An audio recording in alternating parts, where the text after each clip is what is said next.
വിദ്യാർത്ഥിയുടെ അടുത്ത് അങ്ങനെ നമുക്ക് ചേഞ്ച് ചെയ്യാൻ പറ്റില്ല. പക്ഷെ അത് പാടി വരുമ്പോൾ നാച്ചുറലായിട്ട് വരുന്ന ചില, അത് ഏത് പാട്ടിലും ഇപ്പോൾ ഈവൻ കരിമിഴിക്കുരുവി പോലും അതിനകത്ത് ചിലതൊക്കെ വന്നിട്ടുണ്ടെന്ന് എനിക്ക് തോന്നുന്നത്. അത് പിന്നെ രണ്ടാമത് മാറ്റി പാടാം, ഇല്ല അത് ഓക്കെയാണ്, നന്നായിട്ടുണ്ടെന്ന് പറയും. അതല്ലാതെ നമ്മുടെ കഴിവ് കാണിക്കാനായിട്ട് നമ്മൾ അവിടെ എന്തെങ്കിലും പാടാൻ പോയി നേരെ കട്ട് ചെയ്ത് അത് വേറെ സ്ഥലത്ത് പോയി പാടിയാൽ മതി എന്ന് പറയുള്ളൂ.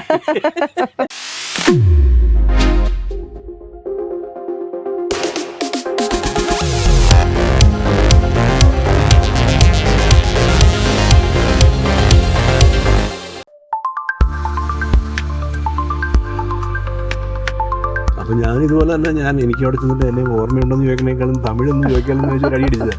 അപ്പം പുള്ളി ഞാൻ വെറുക്കെ ഇങ്ങനെ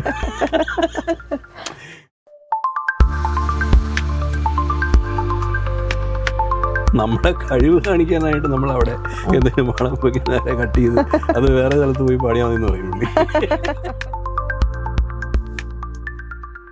കരിമിഴിക്കുരുവിയെ കണ്ടീല, നിൻ ചിരിമണി ചിലമ്പൊലി കേട്ടീല, നീ പണ്ടേ എന്നോടൊന്നും മിണ്ടീല, കാവിൽ വന്നീല, പൂരം കണ്ടീല, മായക്കൈ കൊട്ടും മേളവും കേട്ടീല, കരിമിഴിക്കുരുവിയെ കണ്ടീല, നിൻ ചിരിമണി ചിലമ്പൊലി കേട്ടീല, നീ പണ്ടേ എന്നോടൊന്നും മിണ്ടീല. നമസ്കാരം. ഇന്നത്തെ നമ്മുടെ ഗസ്റ്റിനെ കുറിച്ച് പറയുകയാണെങ്കിൽ ഒരുപാട് നല്ല റൊമാൻറ്റിക് സോങ്സ് നമുക്ക് സമ്മാനിച്ച, അതിൽ എൻ്റെ പേഴ്സണൽ ഫേവറേറ്റ്സ് പറയുകയാണെങ്കിൽ കരിമിഴിക്കുരുവിയെ കണ്ടില്ല, പിന്നെ ക്ലാസ്മേറ്റ്സിലെ കാത്തിരുന്ന പെണ്ണില്, അങ്ങനെ ഇഷ്ടം പോലെ ഇങ്ങനെ കിടക്കാണ്. പ്ലേ ബാക്ക് സിംഗർ ദേവ് ആനന്ദാണ് നമുക്കിന്ന് ഗസ്റ്റായിട്ട് എത്തിയിരിക്കുന്നത്. നമസ്കാരം ചേട്ടാ, എന്തൊക്കെയുണ്ട് വിശേഷങ്ങൾ? നല്ല വിശേഷം, ഇങ്ങനെ പോണു. ഇപ്പം എന്താ പറയുക, വൈക്കത്തപ്പൻ്റെ നാട്ടിൽ നിന്ന് നമുക്ക് കിട്ടിയ ഒരു ഗായകൻ. വൈക്കത്ത് ഒരുപാട് ലെജൻസ് ഉള്ളൊരു സ്ഥലം കൂടിയാണല്ലോ അല്ലേ? എപ്പോഴെങ്കിലും വിചാരിച്ചിരുന്നോ, അല്ലെങ്കിൽ സ്വപ്നത്തിൽ കരുതിയിരുന്നോ ഞാനിങ്ങനെ ഭയങ്കര വലിയ സിംഗറാവും, അങ്ങനെ സ്വപ്നത്തിലുണ്ടായിരുന്നോ ഈ ഒരു നിമിഷങ്ങളൊക്കെ? പാട്ടുകാരനാവണം എന്ന് ആഗ്രഹം ഉണ്ടായിരുന്നു. പ്രത്യേകിച്ച് ഞാൻ ജനിച്ചതൊരു മ്യൂസിക് ഫാമിലിയാണ്. അച്ഛൻ കർണാട്ടിക് മ്യൂസീഷ്യനാണ്, ഏട്ടനും പിന്നീട് മ്യൂസീഷ്യനായി. വൈക്കം എന്ന് പറയുന്നൊരു സ്ഥലം ഈ അമ്പലവുമായിട്ട് ബന്ധപ്പെട്ടുള്ള കലാപരിപാടികളും അല്ലെങ്കിൽ മ്യൂസിക് കോളേജിൽ പഠിച്ച സ്റ്റുഡൻസും ഒക്കെയുള്ള അങ്ങനെ ഒരു ഗാദറിങ് അവിടെ ഉണ്ടായിരുന്നു. അപ്പം പിന്നെ ഞാൻ വീട്ടിൽ അച്ഛൻ പഠിപ്പിക്കുന്നതൊക്കെ കേട്ട് വളരുകയും പിന്നെ അപ്പോൾ ആദ്യം തൊട്ടേ ഒരു പാട്ടുകാരനാവണം എന്നുള്ളൊരു ആഗ്രഹം ഉണ്ടായിരുന്നു. അതിങ്ങനെ കുറേശ്ശെ കൂടി അങ്ങനെ. അച്ഛനാണ് ആദ്യ ഗുരു? അതെ, അച്ഛൻ്റെ പേര് വൈക്കം വാസുദേവൻ നമ്പൂതിരി എന്നാണ്. അച്ഛൻ അവിടെ ക്ലാസ്സിന് വരുമ്പം ബാക്കിയുള്ള കുട്ടികളുടെ കൂടെ ഞാനും കയറിയിരിക്കും. സപ്തസ്വരം ഒരാൾക്ക് ചിലപ്പോൾ വർണ്ണമായിരിക്കും, ചിലപ്പോൾ അലങ്കാരമായിരിക്കും.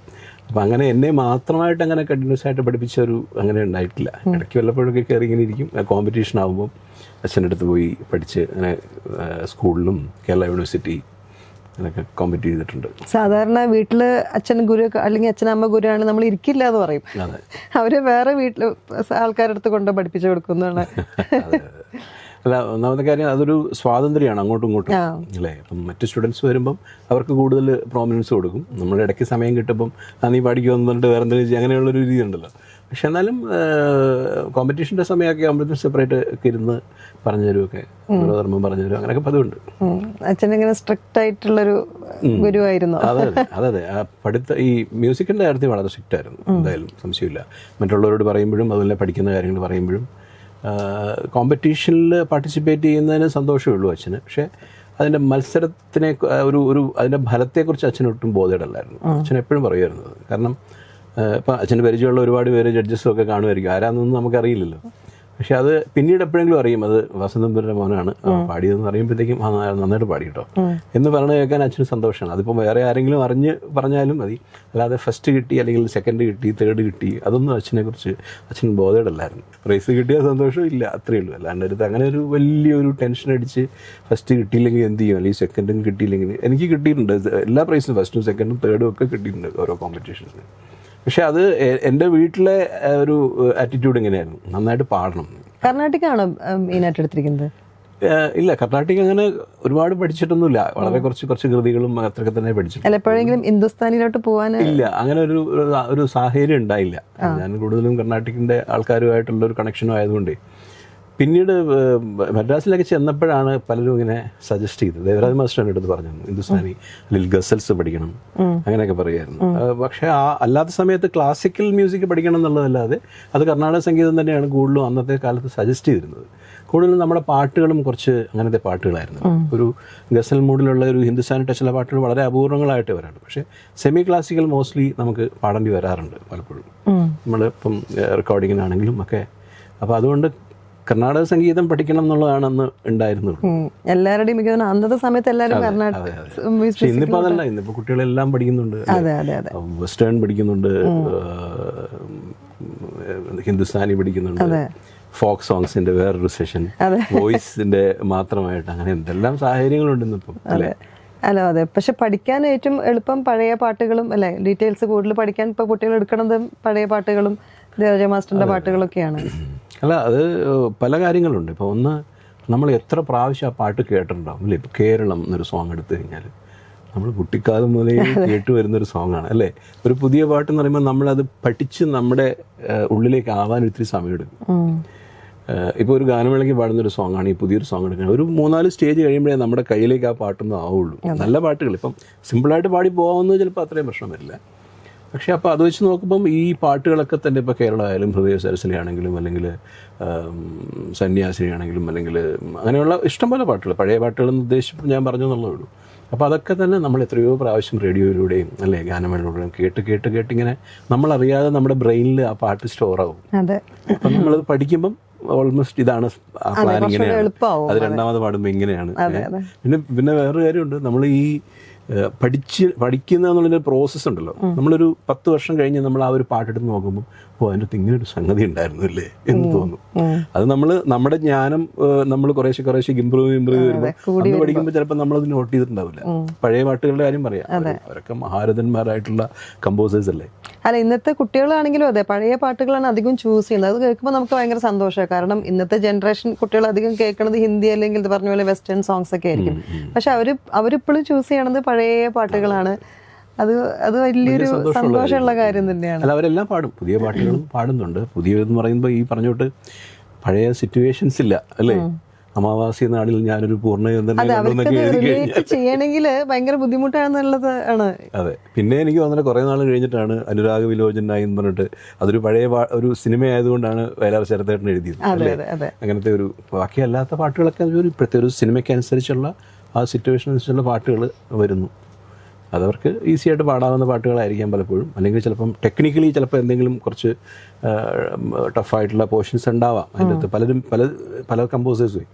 പക്ഷേ മറ്റേതെന്ന് പറയുന്നത് അതല്ല, നമുക്ക് ടെക്നിക്കലിയും നമുക്ക് ഫിസിക്കലി പാടാനും ഒക്കെ കുറേ നമ്മൾ ഗൗരവമായിട്ട് സമീപിക്കേണ്ട കുറേ പാട്ടുകൾ അന്ന് ഉണ്ടായിരുന്നു. അപ്പോൾ അത് ജഡ്ജ് ചെയ്യാനും കുറച്ചുകൂടെ ഈസിയാണ് അത് പറയുമ്പോഴത്തേക്കും. അതെ, ആൽബം സോങ്സ് ആണ് സ്റ്റാർട്ട് ചെയ്തിരിക്കണമെന്നല്ലേ? ആദ്യം ശിവം എന്ന് പറഞ്ഞിട്ടൊരു ആൽബമാണ് ഫസ്റ്റ് ചെയ്തത്. അതിനു മുമ്പ് ശ്രുതി ഓർക്കസ്ട്ര എന്ന് പറഞ്ഞിട്ട് തൃപ്പൂണിത്തുള്ളൊരു ഓർക്കസ്ട്ര ഉണ്ടായിരുന്നു. ഞങ്ങളെല്ലാം കൂടെ എക്സിസ്റ്റിംഗ് ഡിവോഷണൽ സോങ്സ് ഒരു ആൽബം പുതിയ പാട്ടായിട്ട് ചെയ്തത് ഫസ്റ്റ് ശിവം എന്ന് പറഞ്ഞിട്ട് മിക്കത്തെ മേശാന്തി നാരായണ നമ്പൂതിരി എഴുതി സ്വാമി ദക്ഷിണാമസ്വാമി കമ്പോസ് ചെയ്ത് 10 പാട്ട്. അന്ന് മുതൽക്കേ സ്വാമിയായിട്ടുള്ളൊരു അതെ അച്ഛൻ്റെ കണക്ഷൻ, അച്ഛനുമായിട്ട് വളരെ അടുപ്പമുണ്ടായിരുന്നു. പിന്നെ വൈക്കത്തായിരുന്നു സ്വാമി കൂടുതലും ഉണ്ടായിട്ടുള്ളത്. അപ്പം ഞാൻ എൻ്റെ കുട്ടിക്കാലം മുതലേ കാണുന്നതാണ് ഇങ്ങനെ ഒരു ചെല്ലപ്പെട്ടിയൊക്കെ എടുത്ത് മുറുക്കിക്കൊണ്ടിങ്ങനെ ഒരു അച്ഛൻ്റെ കൂടെ വരും, വീട്ടിൽ വരും, എന്താ തിരുവേനി എന്താ പഠിക്കണേ നമുക്ക് ചോദിക്കും. അപ്പോൾ അങ്ങനെ ഒരു അടുപ്പം ആദ്യം തൊട്ടേ ഉണ്ടായിരുന്നു. അപ്പം അച്ഛനങ്ങനെ, അച്ഛൻ്റെ ആഗ്രഹമാണ്, നീ ലൈറ്റ് മ്യൂസിക്കാണ് നിൻ്റെ ഫീൽഡെങ്കിൽ നീ തിരഞ്ഞെടുക്കുന്നതെങ്കിൽ ആദ്യം സ്വാമിയുടെ പാട്ടുകൾ പാടണം ആദ്യം. പിന്നെ അത് കഴിഞ്ഞ് അത് സത്യം പറഞ്ഞാൽ ഭയങ്കര വലിയൊരു ബ്ലെസ്സിങ് അല്ല സ്റ്റാർട്ടിങ്ങിൽ. കാരണം എത്ര പേര് കൊതിച്ചിരിക്കുന്ന സ്വാമിയുടെ ഒരു ജയേട്ടനൊക്കെ പറയായിരുന്നു. ഞങ്ങൾക്കൊക്കെ തന്നെ ഫുൾ ആൽബം ഒന്നും ഞങ്ങളൊന്നും അധികം പാടിയിട്ടില്ല, വളരെ കുറച്ച് കാലം. അപ്പം നിനക്ക് അത് കിട്ടിയില്ലേ, ഒരു വലിയ കാര്യമല്ലേ പറയാറുണ്ട്. അതും സംഗീതത്തിലോട്ട് കാല് കുത്ര ആ ഒരു സമയത്ത് തന്നെ നമുക്ക് അതിന് സീരിയസ്നെസ് ഒന്നും അറിയില്ല. ഇപ്പോൾ എനിക്ക് തോന്നുന്നു സാന്റാ സിസിലിയിൽ ആദ്യം 3ാമത്തെ വർക്കാണ് തോപ്പുംപടി സ്റ്റുഡിയോയിൽ എറണാകുളത്ത്. അത് രാവിലെ ഒരു 9 മണിക്ക് തുടങ്ങി 3 മണിയായപ്പോൾ 10 പാട്ട് കഴിഞ്ഞു ലൈവ്. അതെന്താ സംഭവിച്ചെന്ന് എനിക്ക് ഇപ്പോഴും അറിയില്ല. 10 പാട്ട് വിത്ത് ഓർക്കസ്ട്ര ലൈവ്. അതിൻ്റെതായ ഇംപെർഫെക്ഷൻസ് അന്നൊക്കെ ഉണ്ടായിരിക്കും. പക്ഷെ അന്നൊന്നും നമുക്കതൊരു ഇംപെർഫെക്ഷൻ ആയിട്ട് തോന്നില്ല. കുറേ കാലം കഴിഞ്ഞിട്ട് നമ്മൾ നോക്കുമ്പോഴേ അത് അറിയുള്ളൂ. ഇന്നിപ്പോൾ നമ്മൾ എത്ര സമയം എടുത്ത ഓരോ പാട്ടുകളും അല്ലേ, ഒരു പാട്ടൊക്കെ തന്നെ നമ്മൾ പല വോയിസ് തന്നെ എടുത്ത് പിന്നെ അതിൻ്റെ ഒരു പ്രോസസ്സ്, പിന്നെ അതിൻ്റെ കറക്ഷൻസ്, അല്ലെങ്കിൽ ബാക്ക്ഗ്രൗണ്ട്സ്, ഫൈനൽ മിക്സ്. അന്നെന്ന് പറയുമ്പോൾ അത് കഴിഞ്ഞു. പിന്നെ അത് കഴിഞ്ഞ് അടുത്ത ദിവസം ഫൈനൽ മിക്സ് കഴിഞ്ഞാൽ 10 പാട്ട് നമുക്ക് മാസ്റ്റർ കിട്ടും. ഈ കോളേജിൽ പഠിക്കുമ്പോഴൊക്കെ പിന്നെ ഡിവോഷണൽ സോങ്സിലോട്ട് വന്നിരുന്നു? കോളേജിൽ പഠിക്കുന്ന സമയത്ത് ഞാൻ ഈ ശ്രുതി ഓർക്കസ്ട്ര എന്ന് പറഞ്ഞല്ലോ, പിന്നെ അത് കഴിഞ്ഞ് ടാൻസൺ പറഞ്ഞിട്ട് എറണാകുളത്തൊരു ഗാനമേള ട്രൂപ്പ് ഉണ്ടായിരുന്നു. അവിടെയൊക്കെ ഞാൻ കുറച്ച് ഗാനമേളകൾക്കൊക്കെ വയ്ക്കത്തൊരു ശിവശ്രീ എന്ന് പറഞ്ഞിട്ടൊരു ഡിവോഷണൽ ഉണ്ടായിരുന്നു. അന്നൊക്കെ കൂടുതലും നമുക്ക് ഗാനമേള എന്ന് പറയുമ്പോൾ കുറച്ചുകൂടെ ഒരു എന്താ പറയുക, നമ്മൾ അങ്ങനത്തെ പാട്ടുകളൊക്കെ പഠിച്ചു വരണമല്ലോ. ഡിവോഷണൽ എന്ന് പറയുമ്പോൾ അങ്ങനെ ഒരു രീതിയിൽ പ്രോഗ്രാംസ് പോകുമായിരുന്നു. അപ്പം പിന്നെ കുറച്ച് ഓൾഡ് സോങ്സ് ഒക്കെ അന്നൊക്കെ ചെയ്തുകൊണ്ടിരുന്നു. പിന്നീടാണ് ഈ ടാൻസണിൽ വന്നപ്പോഴാണ് കൂടുതലും പുതിയ ഗാനമേളയുടെ പാട്ടുകളൊക്കെ പഠിച്ച്, പിന്നെ എറണാകുളത്തും മെലഡീസ് അങ്ങനെയുള്ള ചില ബേണിച്ചേട്ടനൊക്കെ ഉണ്ടായിരുന്ന സമയത്ത്, ബിജു പാടിക്കൊണ്ടിരുന്ന സമയത്ത് കോളേജിൽ നിന്ന് അവർ വരികയും അവരുടെ പാട്ട്, ഞാനൊരു പാട്ട് കയറി പാടുകയും, അങ്ങനെ ബേണിച്ചേട്ടന് ഇഷ്ടപ്പെട്ടിട്ട് എറണാകുളത്തേക്ക് വിളിച്ചു, നീ അവിടെ വാ, നമുക്ക് അവിടെ പാടാന്നൊക്കെ പറഞ്ഞിട്ട് അങ്ങനെ കുറച്ച് എറണാകുളത്ത് കുറച്ച് ഇതിൽ പാടി. പിന്നെ ഈ ഫ്രെഡി പള്ളൻ എന്നിട്ട് ഫ്രെഡി ചേട്ടൻ വിളിച്ചിട്ടാണ് ഈ ടാൻസണിൽ ഗ്രൂപ്പിൽ പാടിക്കൊണ്ടിരുന്നത്. അപ്പോൾ ഇത് എപ്പോഴാണ് ഈ പ്ലേ ബാക്കിംഗ് അല്ലെങ്കിൽ ഈ പാട്ട് പ്രൊഫഷനാക്കി എടുക്കണം തോന്നിയിട്ടുള്ള ഒരു സന്ദർഭം എപ്പോഴായിരുന്നു? അത് ശരിക്കും പറയുകയാണെങ്കിൽ കെ മേനോൻ എന്ന് പറഞ്ഞിട്ട് മാഗ്ന സൗണ്ടിൽ റീജിയണൽ മാനേജറായിരുന്നു. അദ്ദേഹം പിന്നീട് ABCയിൽ ജോയിൻ ചെയ്തിട്ട് അവിടുത്തെ റീജിയണൽ മാനേജറായപ്പോഴാണ് ഒരു ഓണം പൊന്നോണം എന്ന് പറഞ്ഞിട്ട് ഒരു വർക്ക് ചെയ്തത്. ശരത്ത് മ്യൂസിക് ചെയ്തിട്ട് RK ദാസും AV വാസുദേവൻ പറ്റി എഴുതിയിട്ട്. അതിന് മുമ്പ് മാഗ്ന സൗണ്ടിൻ്റെ ഓണപ്പാട്ടുകൾ അങ്ങനെ കുറേ വർക്കുകളൊക്കെ ട്രാക്കൊക്കെ ഞാൻ പാടിക്കൊണ്ടിരുന്നു ഇങ്ങനെ. അപ്പോൾ ഈ ഓണം പൊന്നോണം വന്നപ്പം കെ മേനോൻ പറഞ്ഞു, മദ്രാസിൽ വരണം, 2 പാട്ടുണ്ട്, ശരത്താണ് മ്യൂസിക് ചെയ്യുന്നത്. നല്ല പാട്ടുകളായിരുന്നു, നല്ല ഉഗ്ര പാട്ടുകളായിരുന്നു. അതിൻ്റെ വലിയ ഫംഗ്ഷനൊക്കെ വെച്ച് അമിതാഭ് ബച്ചനൊക്കെ വന്ന്, മമ്മൂട്ടി, മോഹൻലാൽ, നമുക്ക് എല്ലാവരും വന്ന് വലിയ ലോഞ്ചിങ് ആയിരുന്നു. ABC എല്ലാം ലോഞ്ചിങ്ങിന് സിനിമ ഏതൊക്കെയോ സിനിമകളുണ്ടായിരുന്നു. അത് സിനിമയുടെ പേരെനിക്ക് ഓർമ്മയില്ല. അതിൻ്റെ ഓഡിയോയും ഈ ഓണപ്പാട്ടും കൂടെ ആയിരുന്നു. അത് അങ്ങനെ അത് ചെയ്തപ്പം പിന്നെ അവിടെ മദ്രാസിലെ കുറച്ച് കാര്യങ്ങൾ കണക്ഷൻസ് ഒക്കെ ആയി. പിന്നെ ദാസേട്ടൻ ഒരു പ്രാവശ്യം, അച്ഛനും ദാസേട്ടനും ഒരുമിച്ച് മ്യൂസിക് കോളേജിൽ പഠിച്ചതാണ്. അപ്പം ദാസേട്ടനാണ് ശിവം റിലീസ് ചെയ്തത് വയ്ക്കത്ത് വന്നിട്ട്. അത് കഴിഞ്ഞ ഒരു പ്രാവശ്യം വന്നപ്പോൾ ഞാനിങ്ങനെ ശരത്തിന് പാടിയതുകൊണ്ട് ഞാൻ കൊണ്ടു കൊടുത്തു, കാസറ്റ് കൊണ്ട് കൊടുത്തു. ഈ ശരത്തിനൊക്കെ പാടിയോ അപ്പം പറഞ്ഞു. അങ്ങനെ ഓക്കെ, കൊള്ളാം, ശരി, അപ്പം നീ ഇവിടെ നിന്നിട്ട് എന്ത് ചെയ്യാനാ, നീ അങ്ങോട്ട് മദ്രാസിലേക്ക് വാ, നമുക്ക് കാര്യങ്ങളൊക്കെ പരിചയപ്പെടാം എന്നൊക്കെ ഞാൻ അങ്ങനെ വെറുതെ ഇങ്ങനെ ഒരു കാഷ്വൽ ടോക്കിൽ പറഞ്ഞു. അങ്ങനെ അവിടെ മദ്രാസിലേക്ക് കുറ്റിയെടുത്തോണ്ട് പോയി. അതിന് കുറച്ച് നാളൊരു ഫ്രണ്ടിൻ്റെ കൂടെ താമസിച്ചു. അങ്ങനെ അവിടെ നിന്നു. ഒരു ദിവസം വിളിച്ച് പറഞ്ഞു, നീ വിദ്യയുടെ സ്റ്റുഡിയോയിലേക്ക് വന്നാൽ മതി, ഞാൻ പരിചയപ്പെടുത്താമെന്ന് പറഞ്ഞു. അവിടെ ചെന്നൈയിലെ സ്റ്റുഡിയോയിൽ തമ്മിൽ പിടിച്ച് ഞാനും ഏട്ടനും കൂടെ പോയി. അപ്പം പിന്നെയും എന്നുള്ള റെക്കോർഡിങ് നടക്കുന്ന സമയമാണ്. അവൻ പറഞ്ഞു, എൻ്റെ ഫ്രണ്ടിൻ്റെ മക്കളാണ് 2 പേരും, നന്നായിട്ട് പാടുകയാണെങ്കിൽ അവസരം കൊടുക്കും നോക്കിയിട്ട് എന്ന് പറഞ്ഞിട്ട് ഒരു ഇൻട്രൊഡക്ഷൻ അവിടെ കിട്ടി. വിദ്യാജിയുടെ അടുത്തൊന്നും അന്നൊന്നും വേറെ ആരും അങ്ങനെ ഒരു ട്രാക്ക് പോലും പാടിക്കൊണ്ടിരുന്നില്ല. എനിക്ക് തോന്നുന്നു ശ്രീനിവാസം മറ്റോ അന്ന് പാടിയിട്ടുണ്ടാവുമായിരിക്കും, അത്രയേ ഉള്ളൂ. പക്ഷേ ആദ്യം ചെന്നപ്പം ഒരു വർക്കിന് വിളിച്ചത് ഈ ആലയിലോ പൂലയിലോ എന്നുള്ള സോങ് ആയിരുന്നു, ഗ്രൂപ്പ് സോങ് ആയിരുന്നു. അതെ, ഞാനും ശ്രീനിവാസും ഹരീഷ് രാഘവേന്ദ്ര പിന്നെ ഗോപകുമാർ എന്ന് പറഞ്ഞിട്ട് വേണ്ടത്, അങ്ങനെ കുറച്ച് പേരെല്ലാം കൂടെ ഒരു ഗ്രൂപ്പ് സോങ് ആയിരുന്നു. കോളേജിൽ അത് കഴിഞ്ഞിട്ട് പിന്നെ കുറേ നാൾ കഴിഞ്ഞിട്ട് 1-2 ട്രാക്കുകൾ പാടി. 2ാം ഭാഗത്തിൽ അത് പാടി മറന്നിട്ടും എന്തിനോ ട്രാക്ക് പാടി. അത് സാറിന് ഭയങ്കര ഇഷ്ടപ്പെട്ടിരുന്നു. ലാലുവേട്ടനും ഭയങ്കര ഇഷ്ടമായിരുന്നു അത് കേട്ടപ്പം. അത് തന്നെ അതിൻ്റെ തുടർന്ന് ഒരു സോങ്, ഈ അമ്മ നക്ഷത്രമേ എന്നുള്ളൊരു സോങ് തന്നു. അതൊരു സെൻഡി, അതെ, സെൻഡി സോങ്. പിന്നീട് 3ാമത്തെ മൂവിയാണ് ഈ മീശമാധവൻ എന്നുള്ളൊരു, മൂന്നാമത്തേതായിരുന്നു അല്ലേ. അപ്പോൾ ഇത് ബാക്കി മറ്റേ സോങ് 2ാം ഭാഗം അത്ര ഒരു വിജയമൊന്നും ആയില്ല. പാടിയെങ്കിലും നമ്മൾ ഒരു സസ്പെൻസ് സീക്വൻസ് ആയതുകൊണ്ട് അങ്ങനെ ശ്രദ്ധിക്കപ്പെട്ടില്ല. നല്ലൊരു സോങ് ആയിരുന്നു, ഗിരീഷേട്ടൻ്റെ നല്ലൊരു സോങ് ആയിരുന്നു. പിന്നെയാണ് അപ്പം മീശമാധവൻ ഇത് നല്ലൊരു പാട്ടാണ്, നീ നന്നായിട്ട് പാടുമെന്ന് പറഞ്ഞിട്ട് അങ്ങനെ സ്ട്രൈറ്റ് ആയിട്ട് പറഞ്ഞു. പലപ്പോഴും ഞാൻ ചിന്തിക്കാറുണ്ട്, ഇപ്പം പുതിയ കമ്പോസേഴ്സ് അല്ല, അത് ഓരോരുത്തരുടെ സ്വാതന്ത്ര്യവും അവരുടെ കോൺഫിഡൻസും ആണത് കേട്ടോ. നമുക്കൊന്ന് പാടി നോക്കാം, എന്നിട്ട് നമുക്ക് ഓക്കെ ആയാൽ എന്നല്ലേ പൊതുവേ പറയുള്ളൂ. പക്ഷേ ഇത് അദ്ദേഹത്തിന് ഇത് ഓക്കെ ആയിരുന്നു. വെച്ചാൽ അങ്ങനെയല്ല, പാടുന്നതിന് മുമ്പ് തന്നെ എൻ്റെ അടുത്ത് പറഞ്ഞു, നീ നന്നായിട്ട് പാടും, നിന്റെ സോങ് ആണിത് എന്ന് പറഞ്ഞിട്ട്. അങ്ങനെയാണ് 2 പേരും, ലാലുവേട്ടനും അതെ, ഫ്രീഡം അല്ലെങ്കിൽ സ്പേസ് അങ്ങനെ ഒരു തന്നു എനിക്ക്. ആ പടമാണെങ്കിലും ഭയങ്കര ഹിറ്റ്. എനിക്ക് തോന്നുന്നു ഒരു പാട്ട് ഹിറ്റ് ആവണമെങ്കിൽ അതിന്റെ എൻറ്റയർ സംഭവങ്ങൾ ഹിറ്റ് ആവണം. തീർച്ചയായിട്ടും നല്ല സിനിമയാവണം, നല്ല സിറ്റുവേഷനിൽ പാട്ടുണ്ടാവണം. അതൊരു ഇമ്പോർട്ടൻറ്റ് ഫാക്ടറാണ് അല്ലേ. ഞാനത് ചിന്തിക്കാറില്ല. ഇപ്പോൾ മീശമാധവനിൽ ഇവരുടെ ആ ഒരു റീജോയിനിങ്ങിൻ്റെ ഒരു സമയത്തല്ല ഈ സോങ് വന്നിരുന്നെങ്കിൽ ചിലപ്പോൾ ഒരു പക്ഷേ അത്രയും ആ പാട്ട് ശ്രദ്ധിക്കപ്പെടുമായിരുന്നു തോന്നാറുണ്ട്. അപ്പോൾ അത് ഒരു ഒരു ഒരു ഡിസേർവിംഗ് ആയിട്ടൊരു സിറ്റുവേഷൻ അതിൻ്റെ അകത്ത് ഉണ്ടാവണം. ആൾക്കാർ സിനിമ കണ്ട് പുറത്തേക്ക് ഇറങ്ങുമ്പോൾ ഈ പാട്ടൊന്ന് മൂളണം അവർ. നമുക്കത് എന്തായാലും 4 വരി പാടണം. തീർച്ചയായിട്ടും. കരിമിഴിക്കുരുവിയെ കണ്ടീല, നിൻ ചിരിമണി ചിലമ്പൊലി കേട്ടീല, നീ പണ്ടേ എന്നോടൊന്നും മിണ്ടീല. കരിമിഴിക്കുരുവിയെ കണ്ടീല, നിൻ ചിരിമണി ചിലമ്പൊലി കേട്ടീല, നീ പണ്ടേ എന്നോടൊന്നും മിണ്ടീല. കാവിൽ വന്നീലാരാപ്പൂരം കണ്ടീല, മായക്കൈ കൊട്ടും മേളവും കേട്ടീല. കരിമിഴിക്കുരുവിയെ കണ്ടീല, നിൻ ചിരിമണി ചിലമ്പൊലി കേട്ടീല, നീ പണ്ടേ എന്നോടൊന്നും മിണ്ടീല.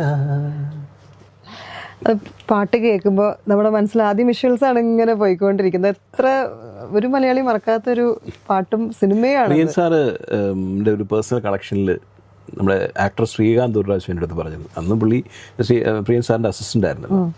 അപ്പോൾ എൻ്റെ അടുത്ത് പറഞ്ഞു, ഇങ്ങനെ നിൻ്റെ പാട്ട് അതിൽ സാറിൻ്റെ പേഴ്സണൽ കണക്ഷനിൽ ഈ കരിമിഴിക്കുരുവിയുണ്ട്, ഒന്ന് പോയി കണ്ടുകൂടെ എന്നൊക്കെ പറഞ്ഞിട്ട് ഞാനൊരു പ്രാവശ്യം പോയി അവിടെ പോയി കണ്ടു 4 ഫ്രെയിംസിൽ. അപ്പം അങ്ങനെ സംസാരിച്ച് വന്നപ്പം ഞങ്ങളൊക്കെ ഇഷ്ടം പോലെ ഈ പറഞ്ഞ ലൊക്കേഷനിൽ പോയി ഷൂട്ട് ചെയ്തിട്ടുണ്ട്, പൊള്ളാച്ചിയൊക്കെ. ഇവന് മാത്രം എവിടെ നിന്ന് അവിടെ ഒരു സെപ്പറേറ്റ് ഒരു ലൊക്കേഷൻ കിട്ടുക തന്നെ. അവിടെ ഒരുമാതിരി സ്ഥലത്തൊക്കെ ഞങ്ങൾ പോയി ഷൂട്ട് ചെയ്തിട്ടുണ്ട്. ഇതിൽ ഫ്രെയിം എന്ന് പറയുന്നത് അവിടെയാണെന്ന് വിശ്വസിക്കില്ല, വേറെ എവിടെയോ സ്ഥലത്ത് പോയി അവൻ ചെയ്തുകൊണ്ടിരിക്കുന്നുണ്ടെന്ന്. ഞാൻ പറഞ്ഞു, ലാലുവേട്ടന് കിട്ടുന്ന ഏറ്റവും വലിയ ഒരു അവാർഡാണ് അല്ലേ. എന്ന് വെച്ചാൽ ഈ കമൽ സാറിൻ്റെ ഫാമിലിയിലുള്ള എല്ലാവർക്കും അതെ പാട്ടിൻ്റെ ഒരു വിഷ്വൽ എന്ന് പറഞ്ഞാൽ നമ്മൾ ചിന്തിക്കുന്നതിനും ഇപ്പം ഈവൻ ക്ലാസ്മേറ്റ്സ് ആണെങ്കിലും അല്ലെങ്കിൽ രസികനാണെങ്കിലും തൊട്ടൊരുമ്പിരിക്കുന്ന ഇതൊക്കെ തന്നെ നമുക്ക് ആ പാട്ട് വരുമ്പോഴത്തേക്കും അവർ എവിടെ നിന്നൊക്കെ അവർ എന്തൊക്കെയാണ് ചെയ്യണമെന്ന് നിശ്ചയമില്ല അല്ലേ. അതൊരു വലിയൊരു അനുഗ്രഹമാണ് സത്യം പറഞ്ഞാൽ. ആ പാട്ട് കണ്ടുകൊണ്ട് തന്നെ ഇരിക്കുന്നത് അല്ലേ. പാട്ടിനെ പോലെ തന്നെ ഇമ്പോർട്ടൻ്റ് ആയിട്ട് നല്ല വിഷ്വൽ വരുമ്പോഴാണ് ശരിക്കും ഏറ്റവും അധികം. കാരണം ഇതൊരു വിഷ്വൽ മീഡിയ ആണല്ലോ, ഓഡിയോ നമ്മൾ റേഡിയോ കേൾക്കുന്ന പോലെ അല്ലല്ലോ. സിനിമയിൽ അത് നന്നായിട്ട് വരുമ്പോൾ എന്താ വെച്ചാൽ അവരവിടെ കണ്ടുകൊണ്ടിരിക്കും.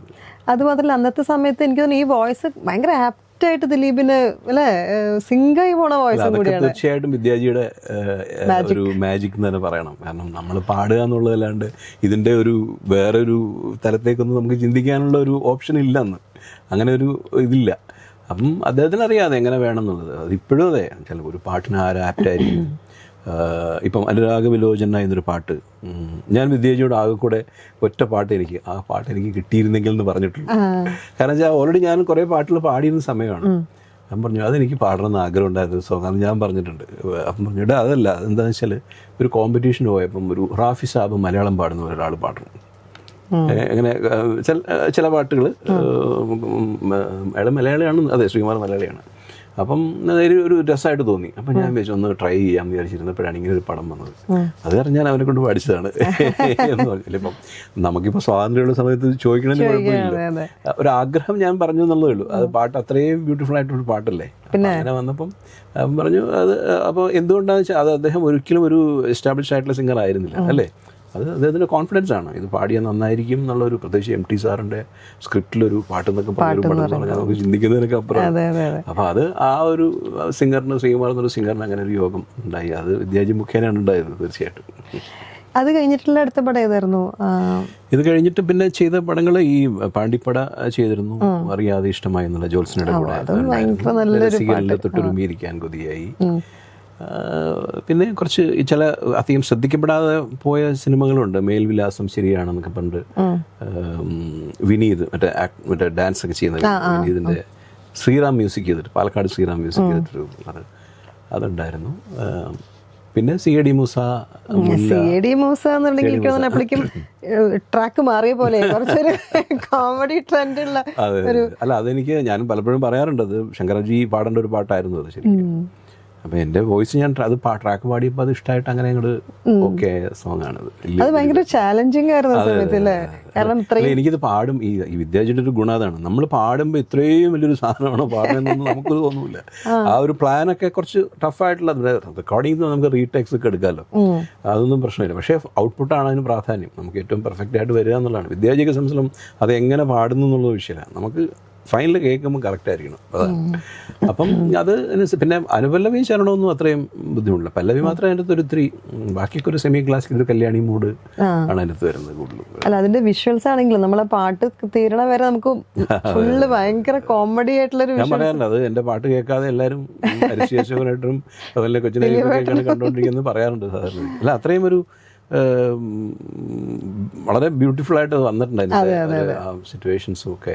എല്ലാ പാട്ടുകളും സിറ്റുവേഷൻസ് ആപ്റ്റ് ആയിട്ടുള്ള ഒരു സൗണ്ടും ആ ഒരു മോഡുലേഷൻസും എല്ലാം. ഈ ഈവൻ മോഡുലേഷൻസ് എന്തെങ്കിലും മാറ്റം വരുത്താറുണ്ടോ പാട്ട് പാടുമ്പോൾ? അത് അങ്ങനെ വിദ്യാർത്ഥി എടുത്ത് അങ്ങനെ നമുക്ക് ചേഞ്ച് ചെയ്യാൻ പറ്റില്ല. പക്ഷെ അത് പാടി വരുമ്പോൾ നാച്ചുറലായിട്ട് വരുന്ന ചില, അത് ഏത് പാട്ടിലായി, ഇപ്പോൾ ഇവൻ കരിമിഴിക്കുരുവി പോലും അതിനകത്ത് ചിലതൊക്കെ വന്നിട്ടുണ്ടെന്ന് എനിക്ക് തോന്നുന്നത്.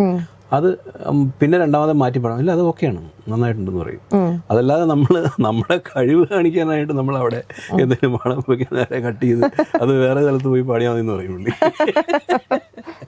അല്ല, നമ്മൾ ഇപ്പം ശബ്ദം തന്നെ ഇപ്പം കണ്ണിൻ വാതിലിൻ്റെ സമയത്ത് ഞാൻ വിചാരിച്ചു ബാക്കിയുള്ളതൊക്കെ, അതായത് ഈ ഡി ഒക്കെയാണ് ശ്രുതി അതിനു മുമ്പ്. അപ്പോൾ ഒരു ചെറിയൊരു ലൈറ്റ് സൗണ്ടാണ് അതിലൊക്കെ വന്നിരുന്നത്. അപ്പോൾ ഇത് വന്നപ്പോൾ ഞാൻ വിചാരിച്ചു ഒന്ന് കുറച്ചൊന്ന് വെയിറ്റ് ആയിട്ടൊന്ന് പാടിക്കളയാം വിചാരിച്ചിട്ട് ഞാൻ നേരത്തെ എത്തി അവിടെ. നീ പാടി തുടങ്ങിയ ഞാൻ വന്ന് കേട്ടോളാം എന്ന് പറഞ്ഞു. അപ്പം ഞാൻ കുറച്ച് വെയിറ്റ് ആയിട്ട് പാടി നോക്കി. അത് കഴിഞ്ഞ് പല്ലവി കഴിഞ്ഞപ്പോഴത്തേക്ക് ഡേ എന്തെന്നാണ് ഇത്, നീ അതെല്ലാം വേണ്ട, നീ എനിക്ക് പാടുന്ന പോലെ പാടിയാൽ മതി എന്ന് പറഞ്ഞു.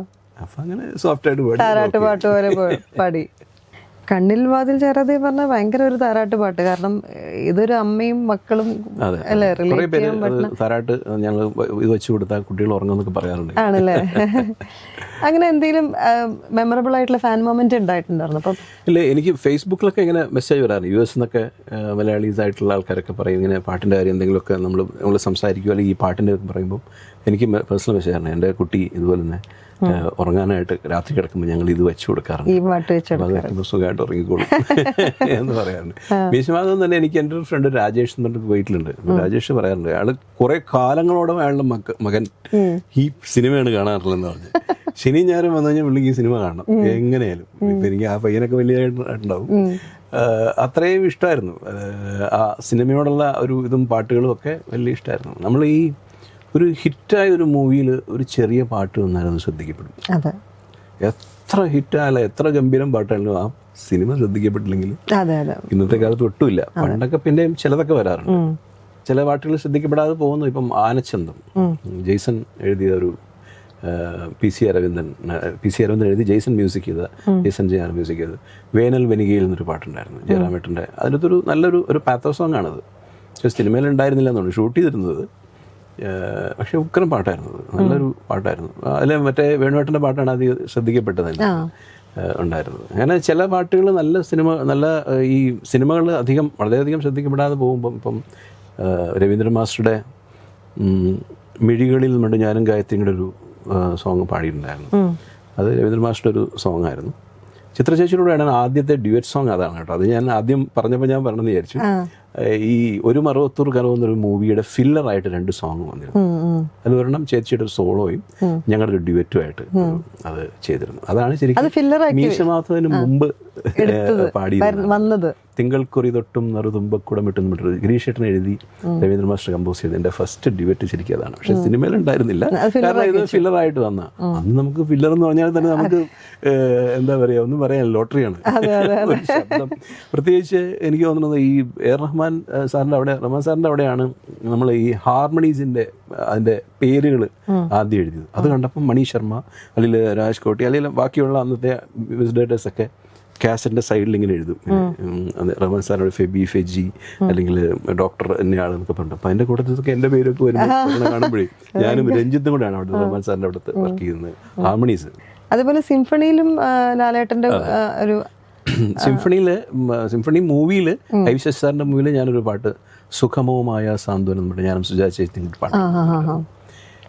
ദേവദൂതനിലാണ് സിംഫണിയിൽ എൻ്റെ ബ്രദറും പിന്നെ ഒരു പാലക്കാട് രാമപ്രസാദ്, ഞങ്ങൾ 3-4 പേര് മെയിൽ വോയിസും പിന്നെ ചെന്നൈയിലെ കർണാട്ടിക് മ്യൂസീഷ്യൻസ് ആയിട്ടുള്ള ഫീമെയിൽ സിംഗേഴ്സ് എല്ലാം കൂടെ ചേർന്നിട്ട് എന്തോരോ മഹാനുഭാവം എന്നുള്ളത് ചെയ്യുന്നത്. അതൊരു വലിയ സന്തോഷമായിരുന്നു. കാരണം എവിടെ ചെന്നാലും മെഗാ ഷോസ് പോലെയുള്ള എവിടെ ചെന്നാലും ഈ പാട്ട് കേൾക്കാം. അപ്പോൾ അതിൽ നമുക്ക് സെപ്പറേറ്റ് പോർഷൻ ഒന്നും ഇല്ലെങ്കിലും നമ്മളും അതിൻ്റെ ഒരു ഭാഗമായിരുന്നു എന്നുള്ളതൊരു സന്തോഷമുള്ള വിഷ്വലിലും വന്നിരുന്നു. വിഷ്വലിലും ഞാൻ എവിടെ ഗ്രൂപ്പ് സോങ് നിൽക്കണ അത് ശരി, അതിലുണ്ടായിരുന്നു, രണ്ടുപേരുണ്ടായിരുന്നു. ഞാനും ഏട്ടനുണ്ടായിരുന്നു. എനിക്ക് പരിചയമുള്ള ആൾക്കാരൊക്കെ വിളിച്ചു നിർത്തി ഈ കീർത്തനം അറിയാവുന്നവർ. കാരണം ഇവർ എനിക്ക് വന്ന് ട്രിവാൻഡ്രത്ത് ഷൂട്ട് ചെയ്തിരുന്നു, ലാലേട്ടൻ കണ്ടക്ട് ചെയ്യുന്നതായിട്ട്. പക്ഷെ അന്ന് വന്നവരാരും ഈ വിഷ്വല് ഇതിന്റെ ലിറിക്ക് പറയാൻ പറ്റുന്നവരായിരുന്നില്ല. എന്തൊരു മഹാനുഭാവനും അത് പാടണ്ടേ. അപ്പൊ ഇവര് അഭിനയിക്കാനായിട്ട് കുറച്ച് പേരെ വിളിച്ചോണ്ട്, അപ്പം ക്ലോസപ്പ് കാണിച്ചപ്പോ ഇവര് വേറെ എന്തൊക്കെയോ ലിപ്പ് കറക്റ്റ് ആണല്ലോ. അപ്പൊ അത് തിരിച്ച് ആദ്യം ചെന്നൈയിൽ സെറ്റ് ഇട്ട് അവിടെ ഷൂട്ട് ചെയ്തു. അപ്പം എന്നെ വിളിച്ചു, വിദ്യാജി വിളിച്ചു. അപ്പം നിനക്കറിയാവുന്ന കുറച്ച് ആൾ അന്ന് പാടിയവരുള്ളവരും വിളിച്ചു വന്ന് സിബി സാർ പറഞ്ഞു, ഞാനൊരു കാര്യം ചെയ്യാം, ഞാൻ ഒരു ക്ലോസപ്പ് എടുക്കാം, അത് നിങ്ങൾ അറിയാവുന്ന ഒരു റോയിൽ അവരെ നിർത്തിയിട്ട് ബാക്കിയുള്ളത് മൊത്തമായിട്ട് ഇരുന്നോട്ടെ എന്ന് പറഞ്ഞിട്ട് അങ്ങനെ ഷൂട്ട് ചെയ്തിട്ടുണ്ടാവുന്നത്. അപ്പം അതിൻ്റെ അകത്ത് ക്ലോസപ്പിൽ നമ്മൾ അറിയാവുന്നവർക്ക് തിരിച്ചറിയാം. പക്ഷെ അതൊരു ഭയങ്കര വലിയൊരു വിഷ്വൽസ് തന്നെ ആയിരുന്നു. കാരണം ലാലേട്ടൻ്റെ ഈവൻ കൈ പോലും ആക്ട് ചെയ്യാന്ന് പറഞ്ഞ പോലെ വിരലുകൾ പോലും പാടുന്നൊരു പോർഷനിൽ കൂടെ ഞാൻ ഡബ് ചെയ്തിട്ടുണ്ട്. അത് പറയുന്ന ഒരു ഇന്റർവ്യൂവിന് പറയുന്നൊരു പോർഷൻ വന്നപ്പോഴത്തേക്ക് ഒരു കീർത്തനത്തിന്റെ ഒരു പോർഷൻ ഉണ്ടായിരുന്നു. അപ്പൊ അതെന്നോട് ചെയ്യാൻ പറഞ്ഞിട്ട് ഞാനതൊന്ന് ലാലേട്ടൻ തന്നെ പറഞ്ഞിട്ടാണ് ചെയ്തത്. ഡബിങ്ങിന്റെ സമയത്ത് അത് ചെയ്തിട്ടുണ്ട്. ശരി. ഗോൾഡിലും നല്ലൊരു സോങ് അല്ലായിരുന്നു? ഗോൾഡ് ഈ പറഞ്ഞോട്ട് ഈ സിനിമയുടെ കാര്യം പറഞ്ഞപ്പോഴും പറഞ്ഞില്ലേ, ചില സിനിമകള് ശ്രദ്ധിക്കപ്പെടില്ല, പക്ഷെ എന്നാലും ഈ പാട്ട് ശ്രദ്ധിക്കപ്പെടുന്നു. എനിക്ക് തോന്നുന്നു അന്നത്തെ കാലഘട്ടത്തിൽ കോളേജസിലൊക്കെ ഒരുപാട് നല്ല ട്രെൻഡിങ് നല്ല ടൈറ്റ് ഋതവും അതുപോലെ വിഷ്വലും ഒക്കെ ഭയങ്കര രസമുണ്ടായിരുന്നു. പുതിയ ആൾക്കാരായിരുന്നു അവര്. പിന്നെ ശ്വേതയുടെ എനിക്ക് തോന്നുന്നു ആദ്യത്തെ രണ്ടാമത്തെ സോങ് മറ്റുമാണ്. ശ്വേതയുടെ കൂടെയായിരുന്നു നല്ല പാട്ട്. നമ്മൾ ഈ തമിഴ് ഹിന്ദി സോങ്സ് ഒക്കെ വരുമ്പോഴേ മലയാളം സോങ്സ് അത് കഴിഞ്ഞൊരു ഷോയ്ക്ക് പാടുമ്പം നമുക്ക് പലപ്പോഴും ഒരു ചെറിയ പ്രശ്നം വരും. നമ്മളൊരു തബലയും അല്ലെങ്കിൽ ചെറിയ പഴയ പാട്ടുകൾ അല്ലെങ്കിൽ മീഡിയം പഴയ പാട്ടുകളാണെങ്കിലും അധികം അങ്ങനെ ഭയങ്കര ഋതമിക്കല്ലോ. തമിഴും ഹിന്ദി എന്ന് പറയുമ്പോൾ ടൈറ്റ് ഋതം വന്ന് അങ്ങനെയുള്ളതല്ലേ. അപ്പം നമ്മൾ പെട്ടെന്നൊരു മലയാളം വരുമ്പോൾ നമുക്ക് പിടിച്ചു നിൽക്കാൻ ചിലപ്പം ചില സ്റ്റേജുകളിൽ, എല്ലായിടത്തും അല്ല. പക്ഷേ ഈ പാട്ടുകൾ ഇപ്പോൾ ഗോളാണെങ്കിലും വിദ്യാജിയുടെ പാട്ടുകൾ, ഇപ്പോൾ ഞാൻ പാടിയിട്ടുള്ള പാട്ടുകൾ ഏതായാലും നല്ല ടൈറ്റ് ഋതമുള്ള പാട്ടുകൾ. എവിടെ ചെന്നാലും നമ്മൾ കഷ്ടപ്പെടില്ല, നമുക്കൊരു മിനിമം ഗ്യാരണ്ടിയിൽ നമുക്ക് പോകാൻ പറ്റും. അങ്ങനെ ഒരു ഇതുണ്ടായിരുന്നു. ഈവൻ രവീന്ദ്ര മാഷിന്റെ പാട്ടുകളും അതെ, എല്ലാം തന്നെ സെമി ക്ലാസിക്കലായിട്ട് നല്ല ഋതമിക്കായിട്ടുള്ള നല്ല ഫാസ്റ്റ് നമ്പേഴ്സും ഒക്കെ അങ്ങനെയുള്ള ഇതുണ്ട്. മലയാളത്തിൽ ഒരു കാലത്ത് കുറച്ച് നാൾ മുമ്പ് വരെ എന്നൊക്കെ പറയുമ്പോൾ ചില പാട്ടുകളൊക്കെ വരുമ്പോഴത്തേക്കും നമുക്കത് ചെറിയ സ്ലോ മെലഡീസ് ഒക്കെ വരുമ്പോൾ നമുക്ക് ലൈവിൽ കുറച്ച് പ്രശ്നമാണ്. അത് ഉൾക്കൊള്ളുന്ന ഓഡിയൻസ് ആണെങ്കിൽ ഓക്കെ, അതല്ലെങ്കിൽ ഇപ്പം ഒട്ടും പറ്റില്ല. ഇപ്പം പ്രോഗ്രാമിന് വരുമ്പോൾ തന്നെ നമുക്ക് വെളിയിൽ നിന്നൊക്കെയാണ് എപ്പോഴും നോക്കിയ ഒരു 4 പാട്ട് മെലഡി മതി, ബാക്കിയുള്ളതൊക്കെ ഫാസ്റ്റ് മതി. 4 പാട്ട് മതി എന്നാണ് പറഞ്ഞത്. കാരണം അവിടെ അങ്ങനെ ഒരു ഓഡിയൻസ് ആണ്. കുറച്ച് കഴിയുമ്പോഴത്തേക്ക് അവരൊക്കെ ഇറങ്ങി ഡാൻസ് ഒക്കെ കളിച്ച് അങ്ങനെ ഒരു എന്റർടൈൻമെന്റ് മൂഡാണല്ലോ. നമുക്ക് ആൾക്കാർക്ക് എന്താണ് ഇഷ്ടം അതാണ് നമുക്ക് കൊടുക്കേണ്ടത്. അങ്ങനെ നോക്കുകയാണെങ്കിൽ അന്ന് ഇന്നും പാടിയ പാട്ടില് മറ്റേ ജാസി ഗിഫ്റ്റിന്റെ ലജ്ജാവതി എന്നുള്ള സോങ്സ് ഒക്കെ അന്ന് ഇന്നും ട്രെൻഡിങ് ആയിട്ട് അതിലും ചേട്ടനൊരു അന്നക്കിളി എൻ്റെ ഒരു വേർഷൻ ഉണ്ടായിരുന്നു. ഞാനായിരുന്നു ആദ്യം പാടിയിരുന്നത്. പിന്നെ എനിക്ക് തോന്നുന്നത് ജാസിയുടെ അന്നക്കിളി എന്നുള്ള പാട്ട് ഹിറ്റായപ്പോൾ ഈ പാട്ടും കൂടെ ആ വോയിസിൽ വന്നാൽ നന്നാവുന്ന ആരുടെ ഒരു ഡിസിഷൻ ആയിരുന്നു അത്. ഞാനത് ചെന്നൈയിൽ നിന്ന് വന്ന് പാടിയൊരു സോങ് ആണത്. മറ്റേ ജയരാജേട്ടൻ വിളിച്ച് പാടിച്ചതാണ്. തമിഴ് പാടിയിട്ടില്ലേ പാട്ടുകൾ? കുറച്ച് പാട്ടുകൾ, ഒരുപാടൊന്നും പാടിയിട്ടില്ല. ഞാൻ ഈ തെലുങ്ക് പാടിയത് ഹിറ്റായിരുന്നു, ആനന്ദം എന്നിട്ട് അത് ഹിറ്റായപ്പോൾ അതിൻ്റെ റീമേക്ക് ഇനിത് കാതൽ ഇനിത് എന്ന് പറഞ്ഞിട്ടൊരു പടം വന്നിരുന്നു. അതിൽ ഞാൻ ഈ സെയിം സോങ് പാടിയിരുന്നു. പിന്നെ നരസിംഹ എന്നൊരു പടത്തിലൊരു മലയാളം പോർഷൻ മറ്റേ വസന്ത് സാർ എഴുതി മണി ശർമ്മ കമ്പോസ് ചെയ്തിട്ട് പൊന്നണിഞ്ഞു വസന്തമാസം മലനാട്ടിൽ എന്ന് പറഞ്ഞ ഒരു പോർഷനൊക്കെ വരുന്നു. ലാലാ നന്ദലാല എന്നാണ് ആ സോങ് വരുന്നത്. ശരിക്കും നമ്മുടെ കൽപ്പനയാണ് അത് പാടിയിരുന്നത്, സിംഗർ കൽപ്പന രാഘവേന്ദ്രൻ. അത് അങ്ങനെ കുറച്ച്. പിന്നെ അത് കഴിഞ്ഞ് ഇമ്മാൻ്റെ ഒരു പടം ചെയ്തിരുന്നു, ഒരു സത്യരാജ് സാറിൻ്റെ ഒരു മൂവിയിൽ ഉയർപ്പിരിന്താലും എന്നൊക്കെ പറഞ്ഞിട്ടൊരു പാട്ട്. അതൊന്നും അങ്ങനെ ഒരു വലിയ ശ്രദ്ധിക്കപ്പെടുന്ന ഒരു ഇതൊന്നും ആയിരുന്നില്ല. അങ്ങനെ കുറച്ച് പാട്ടുകൾ പാടിയിട്ടുണ്ട്. അത്ര തമിഴാകുമ്പം ഡിക്ഷൻസും കാര്യങ്ങളൊക്കെ ഞാനവിടെ ഉണ്ടായിരുന്നില്ല,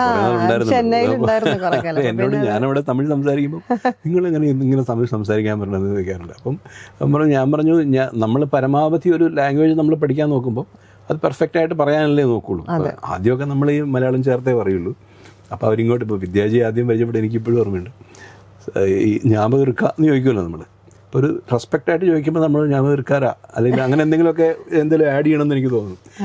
അപ്പം ഞാനിതുപോലെ തന്നെ എനിക്ക് അവിടെ ചെന്നിട്ട് എന്നെ ഓർമ്മയുണ്ടോയെന്ന് ചോദിക്കണേക്കാളും തമിഴൊന്നും ചോദിക്കാമെന്ന് ചോദിച്ചാൽ അടി അടിച്ചതാണ്. അപ്പം പുള്ളി ஞாபகம் இருக்கே ചോദിച്ചു ഇങ്ങനെ ഇപ്പം നമ്മൾ മലയാളത്തിൽ സംസാരിക്കുമ്പോൾ ഒരു റെസ്പെക്റ്റ് ആയിട്ട് സംസാരിക്കുന്ന ഒരു കാര്യമുണ്ടല്ലോ, ലാംഗ്വേജ് പഠിക്കുമ്പോൾ നമുക്കതറിയില്ല. സൗഖ്യമാ ഇരിക്കേള എന്ന് ചോദിക്കുമ്പോൾ അതിനൊരു കുറച്ചുകൂടെ ഒരു റെസ്പെക്ട്, സൗഖ്യമാ എന്ന് ചോദിക്കുമ്പോൾ കുറച്ചുകൂടെ നമുക്ക് അറിയാവുന്നവരാണ് അല്ലേ എന്ന് പറയുന്ന പോലെയുള്ള ആ ലാംഗ്വേജിൻ്റെ ഇത് ഉണ്ട്. അപ്പം അത് നമ്മൾ പരമാവധി നമ്മൾ അവിടെയുള്ള ആൾക്കാരൊക്കെ ആയിട്ട് ഇങ്ങനെ. പക്ഷേ എനിക്ക് തോന്നുന്നത് ഞാൻ തമിഴ് പാടിയ സമയത്ത് അവർ സാർ இந்த மாதிரிയെല്ലാം വേണ്ട, എന്താ തമിഴ് ഇത്ര പ്രൊണൗൺസിയേഷൻ இந்த மாதிரி കൊഞ്ചം ഡിഫറെൻ്റ് വേണം എന്നൊക്കെ അവർ പറയാറുണ്ട്. കാരണം അങ്ങനെ പ്യുവർ തമിഴ് ആ സോങ്ങിന് ചിലപ്പോൾ അത് ആവശ്യം ഉണ്ടാവില്ല, കുറച്ച് ഡിഫറെൻ്റ് ആയിട്ട് കുറച്ചൊരു വെസ്റ്റേൺ ആക്സെൻറ്റോ അല്ലെങ്കിൽ ഒരു ഫോക്ക് ആക്സെൻ്റ് ഒക്കെ ആയിരിക്കും വേണ്ട. അങ്ങനെ ചില പാട്ടുകൾ. വിദ്യാജി എനിക്ക് തോന്നുന്നത് തെലുങ്കിലാണ്, ഹൈദരാബാദാണ് ഇത് അല്ലേ? ആന്ധ്രാപ്രദേശാണ്, ആന്ധ്രാപ്രദേശാണ് ജന്മം. പക്ഷേ വളർന്നതൊക്കെ എനിക്ക് തോന്നുന്നത് ചെന്നൈയിൽ വന്നിട്ട് അദ്ദേഹത്തിൻ്റെ അച്ഛൻ മ്യൂസീഷ്യനായിരുന്നു. അപ്പം അവിടെ വന്ന് കുട്ടിക്കാലം മുതലേ എനിക്ക് തോന്നുന്നു 8 വയസ്സിലോ 10 വയസ്സിലോ മറ്റൊക്കെ വായിച്ചിട്ടുണ്ടെന്ന് സംശയമുണ്ട്. അത് 8ാം ക്ലാസ് പഠിക്കുമ്പോഴോ മറ്റോ. കേരളമൊക്കെ വൈബ്രോഫോണൊക്കെ വായിച്ചിട്ടുണ്ട്, കേരളം എന്നുള്ള സോങ്ങൊക്കെ. ദേവരാമാഷ് വലിയ ഇഷ്ടമായിരുന്നു. എൻ്റെ അടുത്ത് പറഞ്ഞു, ഞാൻ മാഷയുടെ അടുത്ത് പോകുന്ന സമയത്ത് മാഷ് 2 പാട്ട് ഞാൻ പാടിയിട്ടുണ്ട്. ജ്വാല എന്നൊരു സീരിയലും പിന്നെ ഗുരുദേവൻ്റെ പല മതസാരവും എന്ന് പറഞ്ഞിട്ടൊരു ഒരു പാട്ട്, ടൈറ്റിൽ സോങ്. അപ്പം പറഞ്ഞിട്ടുണ്ട്. ഞാൻ ഈ വിദ്യാർത്ഥിയുടെ അടുത്ത് പാടുന്ന കാര്യം അറിയാം. അപ്പോൾ നല്ല കമ്പോസറാണ് അവൻ. എനിക്ക് വായിച്ചിട്ടുണ്ട്, 1-2 കുറച്ച് മൂവീസിൽ വായിച്ചിട്ടുണ്ട്, നല്ല ഇതാണ് പറയാറുണ്ട്. അപ്പം ഞാൻ വിദ്യാർത്ഥിയുടെ പറയാറുണ്ട് ഇങ്ങനെ പറഞ്ഞിട്ടുണ്ട്. അപ്പം മാഷയുടെ അടുത്തൊക്കെ അങ്ങനെ ഒരു ഒപ്പീനിയൻ കിട്ടുക എന്ന് പറയുന്നത് ഒരു വലിയ കാര്യമല്ലേ. ഈ ലിറിക്സ് എല്ലാം വിദ്യാജി തെലുങ്കിലാണോ തെലുങ്കിൽ എഴുതിയിട്ടാണ്? അതുകൊണ്ട് എല്ലാ അക്ഷരമുണ്ട്. ഈ മലയാളത്തിലും തെലുങ്കിനും ഒരു സിമിലാരിറ്റി എന്താ വെച്ചാൽ ഓൾമോസ്റ്റ് എല്ലാ അക്ഷരങ്ങളും ഉണ്ട് അതിന്. ഇതൊക്കെ ഇല്ലേ, തമിഴിൽ അത്രയും ഇല്ല. അപ്പം അതുകൊണ്ട് അവർ എഴുതിയെടുത്താലും കറക്റ്റ് ആവില്ല. അദ്ദേഹം തെലുങ്കിൽ എഴുതിയിരിക്കണോണ്ട് എന്നെ കറക്റ്റ് ചെയ്തിട്ടുണ്ട്. ഈ മധുര നമ്പരക്കാരൻ്റെ ഒക്കെ സമയത്ത് യൂസഫ് അലി സാറാണ് എഴുതിയിരുന്നത്. അപ്പം അദ്ദേഹത്തിൻ്റെ ഒരു ശൈലി അറിയാമല്ലോ. പല വാക്കുകളും വരുമ്പോൾ നമുക്ക് സംശയം തോന്നും. 6 പാട്ടോ മറ്റോ ഉണ്ടായിരുന്നു അതിനകത്ത്. അപ്പോൾ അതിന് ട്രാക്കൊക്കെ വർക്ക് ചെയ്യുന്ന സമയത്ത് அந்த വേർഡ് കറക്റ്റ്, നീ കറക്റ്റ് അല്ല പാട്ടാണ്, നീ തപ്പാ പാടിണ്ടിരിക്കും എന്ന് പറയും. അപ്പോൾ നോക്കുമ്പോൾ കറക്റ്റ് ആയിരിക്കും. അപ്പോൾ അത് പുള്ളി അത് ആ കാര്യത്തിൽ എക്സ്പെർട്ടാണ്. പിന്നെ വെറുതെ ഇരിക്കുന്ന സമയത്താണെങ്കിലും ഏതെങ്കിലും ഒരു വർക്കിന് പോകുന്ന സമയത്താണെങ്കിലും ഇങ്ങനെ ഹാർമോണിയം വായിച്ചിങ്ങനെ പാടി കേൾപ്പിക്കും. എന്നാൽ ഒരു പാട്ട് പണിയെടുക്കും നിൽക്കുക എന്ന് പറഞ്ഞിട്ട് പുള്ളി വിത്ത് ലിറിക്ക് പുള്ളി പാടും. തന്നെ ഒന്നുമല്ല, അങ്ങനെയൊന്നുമല്ല. അതൊരു അദ്ദേഹത്തിൻ്റെ ഒരു സ്പെഷ്യാലിറ്റിയാണ്.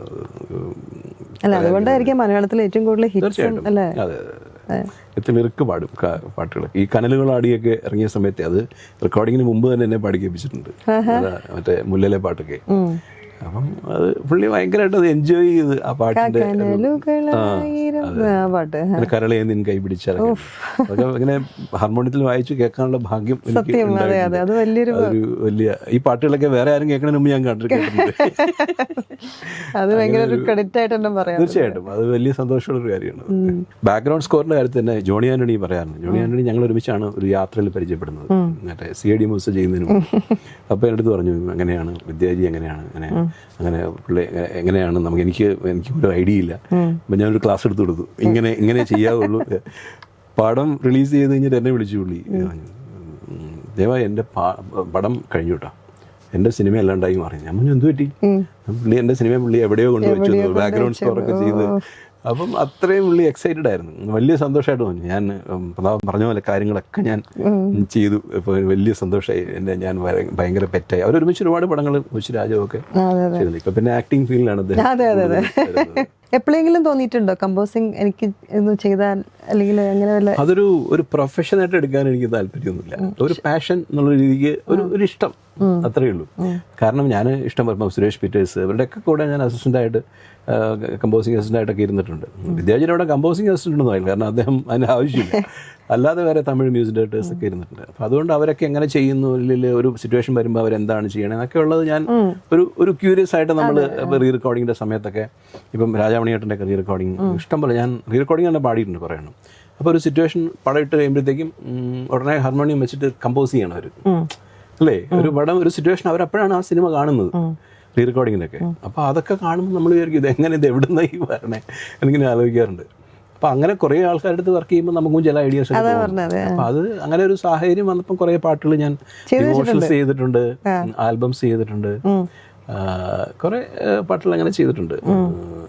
ചെയ്ത് ഒരു സിനിമയും ചെയ്തിരുന്നു. അത് സിനിമ റിലീസായില്ല. അതിൻ്റെ ഷൂട്ടിംഗ് എനിക്ക് അങ്ങനെ തുടങ്ങിയിട്ടില്ല എന്ന് തോന്നുന്നു. കഴിഞ്ഞ വർഷം അത് ഓഡിയോ ഒക്കെ പുറത്തിറങ്ങിയതാണ്. അതൊരു പ്രൊഫഷനായിട്ട് ഒരിക്കലും, കാരണം വെച്ചാൽ എനിക്ക് ഒരുപാട് ലെജൻസിൻ്റെ കൂടെ വർക്ക് ചെയ്തിട്ടുണ്ട്. അവരാരാണെന്ന് എനിക്ക് നല്ലോണം അറിയാം. പക്ഷേ ഇപ്പം ഒരു സിറ്റുവേഷൻ പറയുമ്പോൾ എനിക്ക് ആ സിറ്റുവേഷൻ ഇഷ്ടപ്പെട്ടു, ആ സിനിമ ഇഷ്ടപ്പെട്ടു, ഞാനത് ഇങ്ങനെ ചെയ്താലെന്നൊരു തോന്നലുണ്ടായി കഴിഞ്ഞാൽ അത് ആ ഡയറക്ടർക്ക് ഇഷ്ടപ്പെട്ട് കഴിഞ്ഞാൽ നമുക്ക് ഓക്കെ. അങ്ങനെ ഒരു ഇത് വരുമ്പോൾ നമുക്ക് ചെയ്യാന്നുള്ളതല്ലാതെ വേറെ അങ്ങനെ വലിയ താല്പര്യം ഇഷ്ടമാണ്. കാരണം എന്ന് വെച്ചാൽ അതൊരു വലിയ പ്രോസസ്സാണ് അല്ലേ. നമ്മളൊരു പാട്ട് ഒരു സിനിമയെ പറ്റിയാണെങ്കിലും അല്ലെങ്കിൽ വേറെ ആൽബം സോങ് ആണെങ്കിലും ഒരു പാട്ട് എഴുതുക അല്ലെങ്കിൽ ഒരു ട്യൂൺ ചെയ്തിട്ട് എഴുതുക. അപ്പം അതിൻ്റെ ഒരു കറക്റ്റായിട്ട് നമുക്കത് ദേവരാം മാഷ് പറയണ പോലെ തന്നെ നമുക്ക് ആദ്യം ഇഷ്ടപ്പെടണം ആ പാട്ട് അല്ലേ. അത് ഇമ്പോർട്ടൻ്റ് ആണ്. അപ്പോൾ ആ പാട്ട് ഇഷ്ടപ്പെട്ട് കഴിഞ്ഞാൽ നമുക്കത് ചോദിക്കാം ധൈര്യമായിട്ട്. പക്ഷേ സിനിമയുടെ കേസിൽ നമുക്ക് അങ്ങനെ പറയാൻ പറ്റില്ല. നമ്മുടെ ഇഷ്ടമാവണമെന്നില്ല ഒരു ഡയറക്ടർക്ക്. നമ്മളൊരു 4 ട്യൂൺ കേൾപ്പിച്ച് കഴിഞ്ഞാൽ ചിലപ്പോൾ അവർ നമുക്ക് അത്രയും ശരിയല്ല, അത് ഓക്കെ അത്രയേ ഉള്ളൂ എന്ന് പറയുന്നത് അതായിരിക്കും അവർക്ക് കൂടുതൽ ഇഷ്ടപ്പെടുന്നത്. അപ്പോൾ അതുകൊണ്ട് അത് പറ്റില്ല. പക്ഷേ ആൽബംസ് നമുക്ക് കുറച്ചുകൂടെ സ്വാതന്ത്ര്യമുണ്ട്. നമുക്ക് ഇതാണ് എൻ്റെ ട്യൂൺ, ഇതാണ് ഞാനിതാണ് ചെയ്യുന്നത് എന്ന് നമുക്ക് പറയാം. അങ്ങനെ ഉണ്ടെങ്കിൽ ചെയ്യാം, ഇല്ലെങ്കിൽ വേണ്ട. ഒരുപാട് ലെജൻസിൻ്റെ കൂടെ വർക്ക് ചെയ്യാനുള്ള അവസരം കിട്ടിയല്ലോ. അവരുടെ അടുത്ത് നിന്നുള്ളൊരു ലൈഫ് ലെസൺ എന്തെങ്കിലും? ഇവരൊക്കെ ഒരു പങ്ക്ച്വാലിറ്റി എന്ന് പറയുന്നത് വളരെ ഇമ്പോർട്ടൻ്റ് ആണ്. പങ്ക്ച്വാലിറ്റി. ഇപ്പോൾ വിദ്യാർത്ഥി അടുത്ത് ഒരു പാട്ട് നമ്മൾ പാടാൻ ചെല്ലുക, ഇപ്പോൾ രവീന്ദ്ര മാസ്റ്റർ അടുത്ത് പാടാൻ ചെല്ലുകയാണെങ്കിൽ ഒരു 10 മണിക്ക് എന്ന് പറഞ്ഞാൽ ഒരു 9:45 ഒരു സ്റ്റുഡിയോയിലുണ്ടാവും. നമ്മൾ കറക്റ്റ് ജോൺസേട്ടൻ്റെ ട്രാക്സ് ഒക്കെ പാടുന്ന സമയത്ത് ഞാൻ കുറേ എണ്ണം പാടിയിട്ടുണ്ട്. സ്ട്രൈറ്റൊന്നും പാടിയില്ല. പുലർവെയിലും മഴമുകിലും എന്നൊക്കെ പറഞ്ഞിട്ടൊരു പാട്ടൊക്കെ ഉണ്ടായിരുന്നു. അത് നല്ല ഉഗ്ര പാട്ടുകളായിരുന്നു. 7 മണിക്ക് അവിടെ സ്റ്റുഡിയോ എത്തുമ്പോൾ ജോൺസേട്ടൻ അവിടെ ഉണ്ടാവും. നമുക്ക് പാട്ട് പറഞ്ഞു തരും. ഇനി പോയി നമ്മൾ റൂമിൽ പോയിരുന്നു പഠിച്ചോളുക. അപ്പോഴത്തേക്ക് ഓർക്കസ്ട്രയ്ക്ക് നൊട്ടേഷൻസ് കൊടുക്കും. അടുത്ത ആൾക്കാർ വരും, അവർക്ക് ജസ്റ്റ് 1 പ്രാവശ്യം അവരെ കൊണ്ടുവന്ന് വായിപ്പിക്കും. ഒരു 2 പ്രാക്ടീസ്, 3ാമത്തെ പ്രാക്ടീസിന് ടേക്ക് കഴിഞ്ഞു. 1 മണിക്ക് 12:45 1 മണിയാകുമ്പോഴത്തേക്കും നമ്മൾ പാട്ട് കഴിഞ്ഞു. അപ്പം അവരുടെ അവരുടെ കോൺഫിഡൻസ്, അവരുടെ എക്സ്പീരിയൻസ്, പിന്നെ അവരുടെ ടാലൻറ്റ് നമുക്ക് ഓഫ് കോഴ്സ് പറയാതിരിക്കാൻ നിർവാഹമില്ല. അപ്പോൾ അത് അവരെന്തുകൊണ്ട് ഇപ്പം ഒരു സിറ്റുവേഷൻ കാണുമ്പോഴത്തേക്കും അവർക്ക് പെട്ടെന്നൊരു ട്യൂൺ എങ്ങനെ മനസ്സിൽ വരുമെന്ന് വെച്ചാൽ അത് അവരുടെ എക്സ്പീരിയൻസ് ആണ്. പലരിടത്തും വർക്ക് ചെയ്തിട്ടുള്ള എക്സ്പീരിയൻസ്, പാട്ട് കേൾവി ജ്ഞാനം. കമ്പോസിങ്ങിൻ്റെ സമയത്തൊക്കെ ഒരുപാട് പാട്ടുകൾ ഇവർ കേൾക്കും.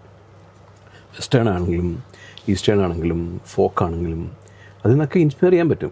ബുദ്ധിമാന്മാരായിട്ടുള്ള കമ്പോസേഴ്സ് ഒരിക്കലും അതുപോലെ ഇമിറ്റേറ്റ് ചെയ്യില്ല. ഒരു പാട്ട് അവർ സിറ്റുവേഷൻ സോങ്സ് പലരും ഇപ്പോൾ പറയും ഇന്ന പാട്ട് പോലെ എന്നൊക്കെ പറയും. പക്ഷെ ആ പാട്ടുമായിട്ട് ഒരു സമയം ഉണ്ടാവില്ല ഇവർ ചെയ്തു വരുമ്പോൾ. പക്ഷേ ആ പാട്ടിൻ്റെ സിറ്റുവേഷൻ തന്നെയായിരിക്കും, ആ ഒരു മൂഡ് തന്നെയായിരിക്കും. അത് ഇവരുടെ ടാലൻ്റാണ്. അപ്പോൾ അവരുടെ എക്സ്പീരിയൻസ് എന്ന് വരുന്ന കാര്യങ്ങളാണ്. അവരുടെ എന്താ പറയുക, ചില ഡിസിപ്ലിൻ പാട്ടുകളിൽ എങ്ങനെ ചെയ്യുള്ളൂ അല്ലെങ്കിൽ അങ്ങനെ ചെയ്യില്ല, അല്ലെങ്കിൽ വേറൊരു എത്രയൊക്കെ ഇൻസ്പയർ ചെയ്താലും ശരി ഇത് എൻ്റെ ക്രിയേഷനാണ്, എൻ്റെ ക്രിയേഷൻ ഇങ്ങനെ ഉണ്ടാവണം, അങ്ങനെ മതി. അതൊരു ബെല്ല് വായിച്ചാൽ കൂടെ തന്നെ ആ ബെല്ല് വേണ്ട, എനിക്കിത് മതി. കാരണം അതിലൊക്കെ അവർക്ക് ഓരോ കാര്യങ്ങളുണ്ടാവും. അങ്ങനെ നോക്കുകയാണെങ്കിൽ ഇന്നത്തെ കാലത്തെ മ്യൂസിക് ഇൻഡസ്ട്രിയിൽ വന്ന ചേഞ്ചസ് എന്തൊക്കെയാണ്? ചേഞ്ചസ് എന്ന് പറഞ്ഞാൽ സിനിമകൾ മാറിയല്ലോ. അതെ, സിനിമകൾ മാറി, സിറ്റുവേഷൻസ് മാറി, സ്റ്റോറി മാറി അല്ലേ. അതാ ഞാൻ നേരത്തെ പറഞ്ഞു, അമാവാസി നാളിൽ ഞാനൊരു പൂർണ്ണയം തന്നെ കണ്ടെന്ന് എഴുതണമെങ്കിൽ നിറച്ച് മുടിയുള്ളൊരു കുട്ടി പ്രണയിനിയായിട്ടോ അല്ലെങ്കിൽ അങ്ങനെ വരണം, ആ മുഖം കണ്ടപ്പോഴാണ് തോന്നിയത്. ഇതിപ്പോൾ നേരെ തിരിച്ച് ആണുങ്ങൾ മുടിയും വളർത്തി പെൺകുട്ടികൾ മുടിയും ക്രോപ്പ് ചെയ്താണ് അല്ലേ. അതൊക്കെ ഓരോരുത്തരുടെ, ഞാനത് ശരിയും തെറ്റും അല്ല, ഓരോ താല്പര്യങ്ങളും ഇഷ്ടങ്ങളുമാണ്. അപ്പം അവിടെ നമുക്ക് ഇങ്ങനെ ഒരു സാഹചര്യമില്ല. അവിടെ ചിലപ്പോൾ ഒരു പക്ഷേ മോഡേൺ ആയിട്ടുള്ള എന്തെങ്കിലും പാട്ടുകൾ, ഇപ്പം കുറേ നാൾ കൂടി വന്നത് തുടരും എന്നൊരു മൂവി വന്നപ്പോഴാണ് കുറച്ച് മെലഡി ആയിട്ടുള്ള പാട്ടുകൾ, എന്തൊരു ചേലാണ് അല്ലെങ്കിൽ അതുപോലത്തെ പാട്ടുകളൊക്കെ വന്നത് അല്ലേ. അപ്പോൾ അങ്ങനത്തെ ഒരു സിറ്റുവേഷൻ ഉണ്ടാകുമ്പോൾ മാത്രമേ അതുപോലത്തെ പാട്ടുകൾ ഉണ്ടാകുന്നുള്ളൂ. ബാക്കി അല്ലാത്ത പാട്ടുകൾ എന്ന് പറയുന്നത് ആ സിറ്റുവേഷൻ ഏറ്റവും ആപ്റ്റായിട്ടുള്ള കുറേ പാട്ടുകൾ നമ്മുടെ ഇവിടെയുള്ള ഇപ്പം പുതിയ ജേക്സ് ഉണ്ട്, പലയിൽ ദീപക് ദേവ്, കുറേ ആൾക്കാരുണ്ട്. അവർക്ക് നല്ല ഹൈലി ടാലൻ്റഡ് ആയിട്ടുള്ള കമ്പോസേഴ്സാണ് അവരൊക്കെ. പക്ഷേ ഈ നമ്മുടെ ഇഷ്ടം എന്ന് പറയുന്നത് നമ്മൾ കുറച്ച് പഴമയിലേക്കും കുറച്ച് അതുകൊണ്ടാണ് തോന്നുന്നത്. ബാക്കി ഒരു പുതിയൊരു പയ്യനെ വിളിച്ചൊരു ഇപ്പോഴത്തെ ഒരു മോഡേൺ ഒരു പയ്യനെ വിളിച്ചപ്പോൾ അവർക്ക് ഈ പാട്ട് നമ്മൾ പണ്ടത്തെ പാട്ട് ഇഷ്ടപ്പെടുന്നവർ, പ്രമോദനമൊക്കെ ഇഷ്ടപ്പെടുന്ന പോലെ അവർ ഇഷ്ടപ്പെടുന്ന പാട്ടാണ് അല്ലേ. അപ്പോൾ അതുകൊണ്ട് സിറ്റുവേഷൻ മാറി, ആൾക്കാരുടെ താല്പര്യങ്ങൾ മാറി. ഒരു സിനിമയെ സംബന്ധിച്ചിടത്തോളം നമുക്കൊരു ഹിറ്റാവാനായി ഇറക്കുന്ന സിനിമകൾ എന്നുള്ളൊരവസ്ഥ വന്നു. അങ്ങനെയാണല്ലോ വേണ്ടത്. കാരണം പ്രൊഡ്യൂസർക്ക് പൈസ കൊടുക്കണം, മറ്റേത് അങ്ങനെയല്ല. അപ്പം ചില ഡയറക്ടേഴ്സിൻ്റെ എനിക്ക് ഹിറ്റല്ല, എനിക്ക് ഈ പാട്ട് ഈ സിനിമ ഞാൻ വിചാരിക്കുന്ന പോലെ ഇറങ്ങണം, അങ്ങനെയുള്ള ചില ഡയറക്ടേഴ്സ് ഉണ്ട്. അവർക്ക് അവിടെ കൊമേഴ്സ്യൽ വാല്യൂ അല്ല, അവർക്ക് സിനിമയുടെ ക്രിയേഷൻ്റെ അവരുടെ ആ ഒരു ഇതാണ്. അപ്പം അങ്ങനെ വരുമ്പോൾ മാത്രം ചിലത് പറ്റും. ബാക്കിയുള്ളതൊക്കെ ഒരു സിനിമ ഹിറ്റായി കഴിയുമ്പോൾ കണ്ടോ അതുപോലത്തെ ഒരു സോങ്, അതുപോലത്തെ ഒരു മൂവി. ഇപ്പം റീസെൻ്റായിട്ട് ഇറങ്ങുന്ന മൂവീസിൽ കുറച്ച് വയലൻസ് വളരെയധികം ജാസ്തിയായിട്ടുണ്ട് അല്ലേ, ഒരുപാട് വന്നിട്ടുണ്ട്. അത് ആൾക്കാർക്ക് ഒരു പരിധി ഇഷ്ടമായിരിക്കും, അതുകൊണ്ടല്ലേ അത് ഹിറ്റാവുന്നത്. അപ്പം സാഹചര്യങ്ങൾ മാറുന്നതനുസരിച്ച് അതിൻ്റെ പാട്ടും അതിൻ്റെ ബാക്ക്ഗ്രൗണ്ടും ആക്ടർമാരുടെ രീതികളും ഒക്കെ അങ്ങനെ മാറിക്കൊണ്ടേയിരിക്കും. തിരിച്ച് ഞാൻ പറയുകയാണ്, ഇപ്പോൾ ഒരു നല്ലൊരു ക്ലാസിക് മൂവി, ഇപ്പോൾ കമലദളം പോലത്തെ ഒരു മൂവി അല്ലെങ്കിൽ വേറൊരു മൂവി, അതുപോലെ അല്ലെങ്കിലും കുറച്ചുകൂടെ സംഗീതത്തിന് പ്രാധാന്യമുള്ള കുറച്ചൊരു നല്ല ഒരു എവർഗ്രീനായിട്ട് കുറച്ച് പാട്ടുകൾ ഒരു മൂവി വന്ന് ഹിറ്റായ ഉണ്ടല്ലോ, കുറേ ആൾക്കാർ മുഴുവൻ എൻ്റെ പുറകെ പോകും, യാതൊരു സംശയമില്ല. ട്രെൻഡ് സെറ്ററായിട്ട് ഏതെങ്കിലും ഒരു പാട്ട് 1-2 പാട്ടുകൾ വരുമ്പോൾ കണ്ടോ അപ്പോൾ ആ പാട്ട് വിജയിച്ചില്ലേ, അപ്പോൾ നമുക്ക് അങ്ങനെ ചെയ്ത ആൾക്കാർക്ക് ഇഷ്ടപ്പെടില്ലേ, അത്രേ ഉള്ളൂ. അതെ, എനിക്ക് തോന്നുന്നു നെറ്റ്വർക്കിങ്ങിലും ഒരുപാട് മാറ്റങ്ങൾ വരുന്നുണ്ട് ആസ് എ സിംഗർ എന്ന് പറയുമ്പോൾ. ഉണ്ട്, തീർച്ചയായിട്ടും ഉണ്ട്. അതിനകത്ത് എല്ലാ കാര്യങ്ങളിലും മാറ്റങ്ങളുണ്ട്. നമുക്ക് അനുസരിച്ചുള്ള പ്രാധാന്യം. ഇപ്പം നമ്മൾ ഒരു നേരത്തെ എന്ന് പറഞ്ഞു കഴിഞ്ഞാൽ ഒരു പാട്ട് പാടിക്കഴിഞ്ഞാൽ അവരാരാണെന്ന് അറിയുമായിരുന്നു അല്ലേ. പുതിയ സിനിമയിൽ നമ്മളൊരു 4 പേരുടെ പേര് വരുമ്പോഴത്തേക്കും നമ്മളിങ്ങനെ അതാരാ പാടി, നിങ്ങൾ പാടിയതാണോ എന്ന് ചോദിക്കുന്ന. ഞാൻ ഈ ഇടയ്ക്ക് കഴിഞ്ഞ വർഷം മറ്റോ US പ്രോഗ്രാം പോയപ്പോൾ ഒരു പയ്യൻ അവിടുത്തെ അവർക്ക് പറഞ്ഞു, I love that song very much എന്നിട്ട് പുള്ളി, so you San this song originally എന്ന് ചോദിച്ചാൽ സി നമ്മൾ പ്രോഗ്രാം കഴിഞ്ഞ് പുള്ളി അയാൾ അവിടെ ബോണൻ പോട്ടപ്പോൾ അവിടെയാണ്, അയാൾക്ക് ഇതിൻ്റെ മലയാളം ഒന്നും വിളിച്ചു, വല്ലപ്പോഴും അച്ഛനും അമ്മയും പറയണ പോലെ ഈ പാട്ടുകൾ കേൾക്കും. അപ്പോൾ ഈ പാട്ട് പുള്ളിക്ക് അറിയാം, ഞാൻ പാടിയതൊന്നും അറിയില്ല. അപ്പോൾ എൻ്റെ അടുത്ത് വന്ന് പുള്ളി വളരെ എക്സൈറ്റഡ് ആയിട്ട് ചോദിക്കുകയാണ്, ഈ പാട്ട് നിങ്ങൾ ശരിക്കും ഒറിജിനലായിട്ട് പാടിയതാണ്. അപ്പം സംഗീതം ഇഷ്ടമാണ്, സംഗീതം ഒരുപാടൊരു മനസ്സിൽ കൊണ്ടു നടക്കുന്ന ഒരാൾക്കാർക്ക് മാത്രമേ ഇതിനെക്കുറിച്ച് കൂടുതൽ ഒബ്സർവ് ചെയ്ത് അത് ആര് പാടി, അത് ശരി, അത് റിലീസായില്ലേ, അത് കേൾക്കണം. ബാക്കി എല്ലാത്തിനും ശ്രമിച്ചാലും ഒരു സെക്കൻഡറിയാണ്. അതെ, എനിക്ക് അന്നത്തെ കാലത്ത് പേരിന് ഒരു ഭയങ്കര ഒരു ചലഞ്ചിങ് സംഭവങ്ങളായിരുന്നു. ഇപ്പൊ ഈ പേര് പണ്ട് വേറൊരു ആദ്യം പ്രതാപേന്ദ്രൻ എന്നായിരുന്നു പേര്, പ്രതാപ് എന്ന് വിളിച്ചുകൊണ്ടിരുന്നു. പിന്നെ കൺഫ്യൂഷൻ ഉണ്ടായി, കുറെ സിമിലർ നെയിംസ് വന്നപ്പം പിന്നെ ദേവാനന്ദ ക്ലാസ്മേറ്റ്സിൽ കൂടെയാണ് മാറിയത്. ആനച്ചന്തവും ക്ലാസ്മേറ്റ്സുമാണ് ആദ്യം, അവിടുന്നാണ് പേര് മാറ്റിയത്. ദേവാനന്ദ് പെട്ടെന്ന് അടിച്ചു നോക്കുമ്പോൾ പണ്ടത്തെ നാട്. അതെ, അതൊരു പ്രശ്നമാണ്. എനിക്ക് US ഇത് അവര് എംബസി ചെന്നപ്പോൾ അവര് സെർച്ച് ചെയ്ത് നോക്കിയപ്പോൾ ഉടനെ തന്നെ പ്രായം ഈസി ആൻഡ് ഓൾഡ് ഗൈ എന്നൊക്കെ ചോദിച്ചു. സിനിമയിലാണെന്ന് പറഞ്ഞപ്പോഴത്തേക്ക് അവരോടനെ അടിച്ചു നോക്കിയപ്പോഴത്തേക്ക് വേറൊരാളോട് ചോദിച്ചതാ, എന്നെ പറ്റി വേറൊരു പോകുന്ന ഒരാളോട് ചോദിച്ചതാ, പുള്ളി വയസ്സായിട്ടുള്ള ആളാണ്. അല്ല, ഫസ്റ്റ് അടിക്കുമ്പോൾ നമുക്ക് വരണം, ഇപ്പൊ കുറച്ചൊക്കെ വരുന്നുണ്ട്, അത്രയേ ഉള്ളൂ. സിംഗർ ദേവാനന്ദ് എടുത്ത് ഞാൻ വരും, അല്ലെങ്കിൽ പിന്നെ മറ്റേ, കാരണം അദ്ദേഹം എനിക്ക് തോന്നുന്നു എത്ര 80 വയസ്സോ 90 വയസ്സ് വരെയൊക്കെ അഭിനയിച്ചിട്ടുണ്ട്. അതെ, ക്ലാസ്മേറ്റ്സിലെ പാട്ട് നമ്മൾ പാടിച്ചില്ല. അയ്യോ, അതൊരു ട്രെൻഡിങ് ആയിട്ടുള്ളൊരു എന്താ പറയാ, കാത്തിരുന്ന പെണ്ണല്ലേ എന്നുള്ള പാട്ട്. ഈ പറഞ്ഞ കൂട്ട ഒരു ട്രെൻഡിങ് ഒരു സ്ക്രിപ്റ്റ് ആയിരുന്നു അത്. പിന്നെ അലുമിനി അസോസിയേഷൻ ഇപ്പോഴും അതെ, അത് അവരുടെ ഒരു റീജോയിനിങ് ആയിരുന്നു. കാത്തിരുന്ന പെണ്ണല്ലേ കാലമേറെയായില്ലേ, മുള്ളുപോലെ നൊന്തില്ലേ, നോവിലിന്നു തേനല്ലേ, വൈകി വന്ന രാവല്ലേ, രാവിനെന്തു കുളിരല്ലേ, ഉള്ളിലുള്ള പ്രണയം തീയല്ലേ, കാത്തിരുന്ന പെണ്ണല്ലേ കാലമേറെയായില്ലേ. നിർത്താൻ പറയാൻ തോന്നിയില്ല. അല്ല, അതിന്റെ അനുപല്ലവി പിന്നെ ഹൈ റേഞ്ചിലേക്കല്ലേ പോണതല്ലേ, അല്ലേ? ഞങ്ങള് അറിയാതെ ഇഷ്ടമായി പാടിയിരുന്നു. പിന്നെ ഈ പാട്ട്, ഈ 2 പാട്ടാണ് ഞങ്ങളുടെ ഗായത്രിയായിട്ട് പാടിയതിൽ കണ്ണിൻവാതിലുണ്ടായിരുന്നു. കണ്ണിൻവാതിൽ ഗായത്രിയുടെ കൂടെ ഉള്ളതാണ്. പിന്നെ രവീന്ദ്രൻ മാസ്റ്ററുടെ മിഴികളിൽ നിന്നുള്ള ഗ്രീറ്റിംഗ്സ് എന്നൊരു പടം ഉണ്ടായിരുന്നു. അത് കാവ്യമാധവനും ജയസൂര്യയും കൂടെ അഭിനയിച്ചിട്ടുണ്ട്. സിനിമ ശ്രദ്ധിക്കപ്പെട്ടില്ല. സുജാ ചേച്ചിയുടെ കൂടെ ചെയ്തത് കരിമിഴിക്കുരുവി, തൊട്ടനുമിരിക്കാൻ, പിന്നെ ഈ സിംഫണിയിലെ സുഖമവുമായ സാന്ത്വനം എന്ന പാട്ട്. ചിത്ര ചേച്ചിയുടെ കൂടെ പാടിയിട്ടുള്ളത് ഈ തിങ്കൾക്കുറിയും പിന്നെ വേറെ കുറച്ച് ഡബ്ബിങ് വോയിസ് ഒക്കെ പാടിയിട്ടുണ്ട്. പിന്നെ സിംഫണിയിൽ ഒരു സോങ് ഉണ്ടായിരുന്നു, നന്ദവന കൺമണി തന്നെ ഒരു പാട്ടുണ്ടായിരുന്നു. അത് ഞാനും സുജാ ചേച്ചിയും ചിത്ര ചേച്ചിയും ഞങ്ങൾ 3 പേരും കൂടെ പാടിയ പാട്ട്. അങ്ങനെ ദീപക് ദേവിന്റെ മ്യൂസിക്കിൽ കൈതപ്പുറം. ഒരു റൊമാൻറ്റിക് സോങ്സ് ദിലീപേട്ടന് വേണ്ടിയിട്ട് കുറേ പാടി. ദിലീപേട്ടൻ്റെ പിന്നെ പാടിയത് ഇവൻ മര്യാദരാമൻ, ഉമ്മറത്തെ ചെമ്പകത്തെ ചുറ്റി വന്ന തത്തേ ഒരു പാട്ടുണ്ടായിരുന്നു. പിന്നെ തങ്കമണി, കാതിലീരൻ പാട്ടുമൂളും കാറ്റെന്ന പോൽ മെല്ലെ എന്നൊരു പാട്ട് ചെയ്തിരുന്നു. ദിവേട്ടൻ ലാസ്റ്റ് ചെയ്തത് ആ മൂവിയാണ്. നല്ലൊരു സോങ് ആയിരുന്നു. ഈ പറഞ്ഞ തൊട്ടുള്ള ആ ഒരു ജോണറിലുള്ള കരിമിഴിക്കുരുവി പോലത്തെ ഒരു എനിക്ക് തോന്നുന്നത് ഈ ഇതൊക്കെ ഇവൻ മര്യാദരാമനൊക്കെ അങ്ങനത്തെ സിറ്റുവേഷൻ ആണ് ശരിക്കും. ഈ ട്രാക്ക് പാടിയ പാട്ടിൽ ഏതെങ്കിലും പാടിയ കൊള്ളായിരുന്നു എന്ന് തോന്നിയിട്ടുള്ള പാട്ട് ഞാൻ പറഞ്ഞു വെച്ചാൽ സ്ട്രൈറ്റ് അത് ഞാൻ ട്രാക്ക് പാടിയിരുന്നില്ല അനുരാഗ് ലോചനൻ. പക്ഷേ അന്ന് പാടിയ പാട്ടുകളൊക്കെ ഉഗ്രമാണ്. മണിമുറ്റത്താവണി പന്തൽ, പിന്നെ ദ്വാദശിയിൽ, കഥ പറഞ്ഞിറങ്ങുന്ന കാനനക്കുയിലെ, മറന്നിട്ടും എന്തിനോ, എത്ര പാട്ടുകൾ, മറ്റേ എന്ത് ചെയ്യുന്നും നീല, കുറേ പാട്ടുകൾ അതിൻ്റെ പ്രഭാതത്തിലെ നിഴൽ പോലെ, അങ്ങനെ കുറേ പാട്ടുകൾ, ഒരുപാട് പാട്ടുകൾ ആ സമയത്ത്. ഈ റൊമാൻറ്റിക് സോങ്സ് പാടുമ്പോൾ ഓഡിയൻസിന് കൂടുതൽ കണക്ട് ആവണത് എന്താ? അതിന്റെ ഫീൽ ആണോ അതല്ലെങ്കിൽ ടെക്നിക്കൽ ഡിസേർവ് ചെയ്യുന്ന സിറ്റുവേഷൻ ആവണം. അത് വളരെ ഇമ്പോർട്ടൻ്റ് ആണ്. പിന്നെ വരികൾ വളരെ ഇമ്പോർട്ടൻ്റ് ആണ്. ട്യൂണും അതെല്ലാം നല്ല പറഞ്ഞു. പക്ഷേ 60% ഗോസ് ടു ലിറിക്സ് എന്നാണ് എനിക്ക് തോന്നിയിട്ടുള്ളത്. പാട്ടല്ലാതെ വേറെന്തൊക്കെ ഹോബീസ് ആണുള്ളത്? പാട്ടല്ലാതെ നോക്കുകയാണെങ്കിൽ സിനിമ എനിക്ക് വലിയ ഇഷ്ടമാണ്. സിനിമ ഇരുന്ന് കാണും. എറണാകുളത്തൊക്കെ വരുമ്പോൾ ഇങ്ങനെ വർക്ക് കഴിഞ്ഞാൽ ഏതെങ്കിലും ഒരു അത് ഹിറ്റ് ആവണമെന്നൊന്നും എനിക്ക് നിർബന്ധമില്ല. എനിക്ക് കാണണം. ചില സിനിമയെ പറ്റി കാണുമ്പോൾ, അല്ലെങ്കിൽ ഒരു ട്രെയിലർ കാണുമ്പോൾ, അല്ലെങ്കിൽ ഒരു പോസ്റ്റർ കാണുമ്പോൾ, ചില ഡയറക്ടേഴ്സിൻ്റെ മൂവീസ് കാണുമ്പോൾ, ചില ആക്ടേഴ്സിൻ്റെ മൂവി കാണുമ്പോൾ, അപ്പോൾ അത് ഞാൻ പോയി കാണും. അത് തന്നെ ആയിരിക്കും ചിലപ്പോൾ പോകുന്നത് മിക്കവാറും. അല്ലെങ്കിൽ എവിടെ പോയാലും ചിലപ്പോൾ 1-2 മൂവീസൊക്കെ കാണിച്ചു. സിനിമ എനിക്ക് ഭയങ്കര ഇഷ്ടമാണ്. അത് അതിൻ്റെ മാറ്റങ്ങൾ പറഞ്ഞില്ല, നേരത്തെ പറഞ്ഞില്ല, പറയുന്നതിനുള്ള പുതിയ ചില സിനിമകൾ കണ്ടാലും എന്താണ് സംഭവിച്ചത് നിങ്ങൾ ആലോചിക്കും ഞാൻ. അപ്പം ചിലപ്പോൾ ഒരു പക്ഷേ വൈഫ് ആരെങ്കിലുമായിട്ട് ഒരുമിച്ച് പോയി കാണുമ്പോഴാണ് അത് ഇതാണ് ഉദ്ദേശം എന്ന് പറഞ്ഞത്. അത് എനിക്ക് ചിലപ്പോൾ കത്തില്ല. കുറെ കഴിഞ്ഞ് ചിലപ്പോൾ അതായിരിക്കുമല്ലേ, ചിലതൊന്നും മനസ്സിലാവില്ല. പക്ഷെ എന്നാലും ചില സിനിമകൾ അവസാനം നമുക്ക് ഇട്ട് തന്നിട്ട് പോവും. നിങ്ങൾ തീരുമാനിച്ചതിൽ എന്താ? ഇപ്പോൾ മീശമാധവന്റെ തന്നെ ഒരു പ്രാവശ്യം കാവ്യ പറഞ്ഞു എന്ന് പറഞ്ഞിട്ട് എവിടെ ഒരു മമ്മൂക്ക അത് ഒരു കോട്ട് ചെയ്തിരുന്നു. ഇപ്പം ഞാൻ ആലോചിക്കാറുണ്ട്, അങ്ങനെ പാലക്കാടൂടെ കടന്നു പോകുമ്പോൾ ഇങ്ങനെ എന്തായിരിക്കും ഇപ്പം മറ്റേ മാധവനും രുക്മിണി ഇപ്പം എന്ത് ചെയ്യായിരിക്കും എന്ന് പറഞ്ഞതുകൊണ്ട് അല്ലേ. അതൊരു ഒരു ഭയങ്കര രസമുള്ളൊരു തോട്ടാണ്. അങ്ങനെ ഒരു ക്യാരക്ടർ ചിലപ്പോൾ ഉണ്ടായിരുന്നിരിക്കാം. അവർ അങ്ങനെ ഒരു കഥയൊക്കെ വെച്ചിട്ടായിരിക്കും അവർ ചിലപ്പോൾ ചെയ്തതേ. അപ്പോൾ അതൊരു സിനിമയുടെ കണ്ടിന്യൂറ്റി എന്ന് പറയുന്നത് നമ്മൾ ചിന്തിക്കുന്നത് എപ്പോഴും ഒരു നല്ല സിനിമയ്ക്കേ ചിന്തിക്കുള്ളൂ അല്ലേ.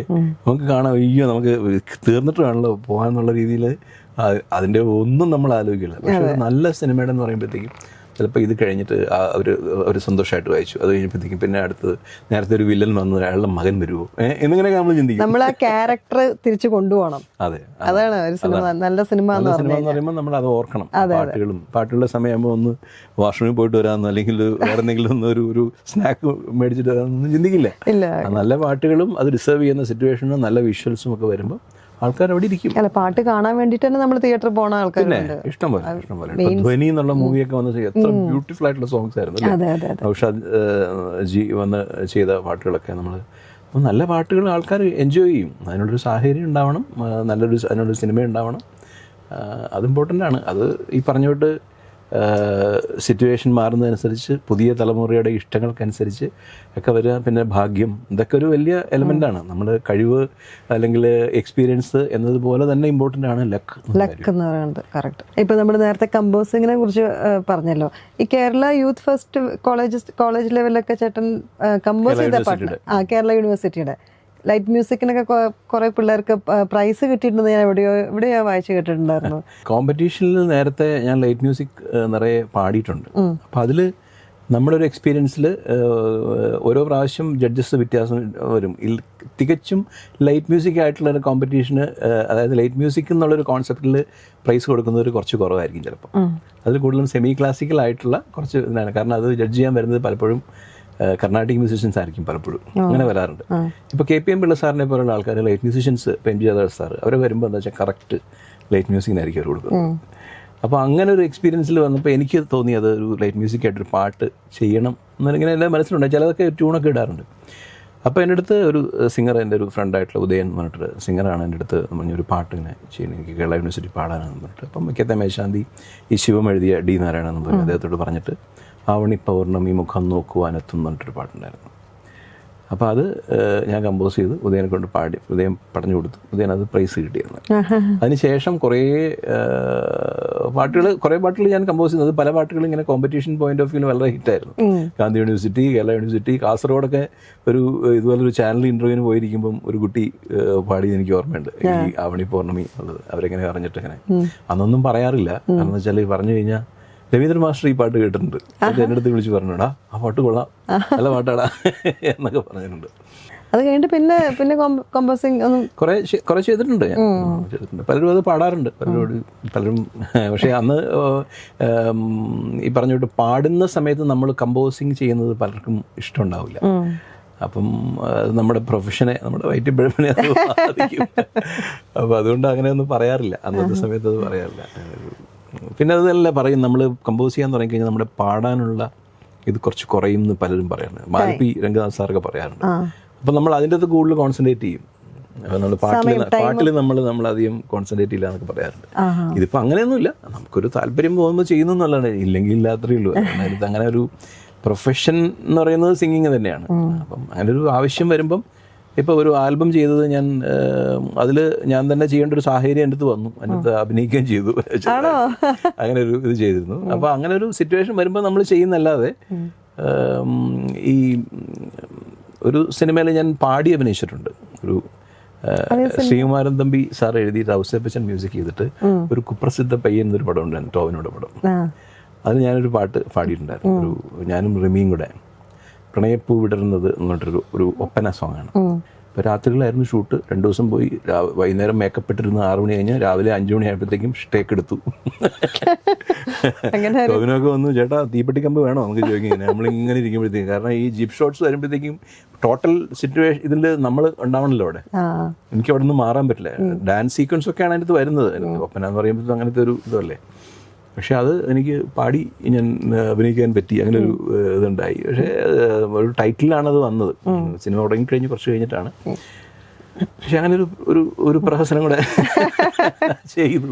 അഭിനയത്തിൽ താല്പര്യം അല്ല, അങ്ങനെയല്ല നമുക്ക്. കാരണം ഒന്നാമത്തെ കാര്യം, എനിക്ക് ആദ്യം ഒരു ഓഫറൊക്കെ വന്നിരുന്നതാണ്, ഒരു വലിയൊരു ഡയറക്ടറുടെ ഒരു ഓഫറൊക്കെ വന്നു മീശമാധം കഴിഞ്ഞിരിക്കുന്ന സമയത്ത്.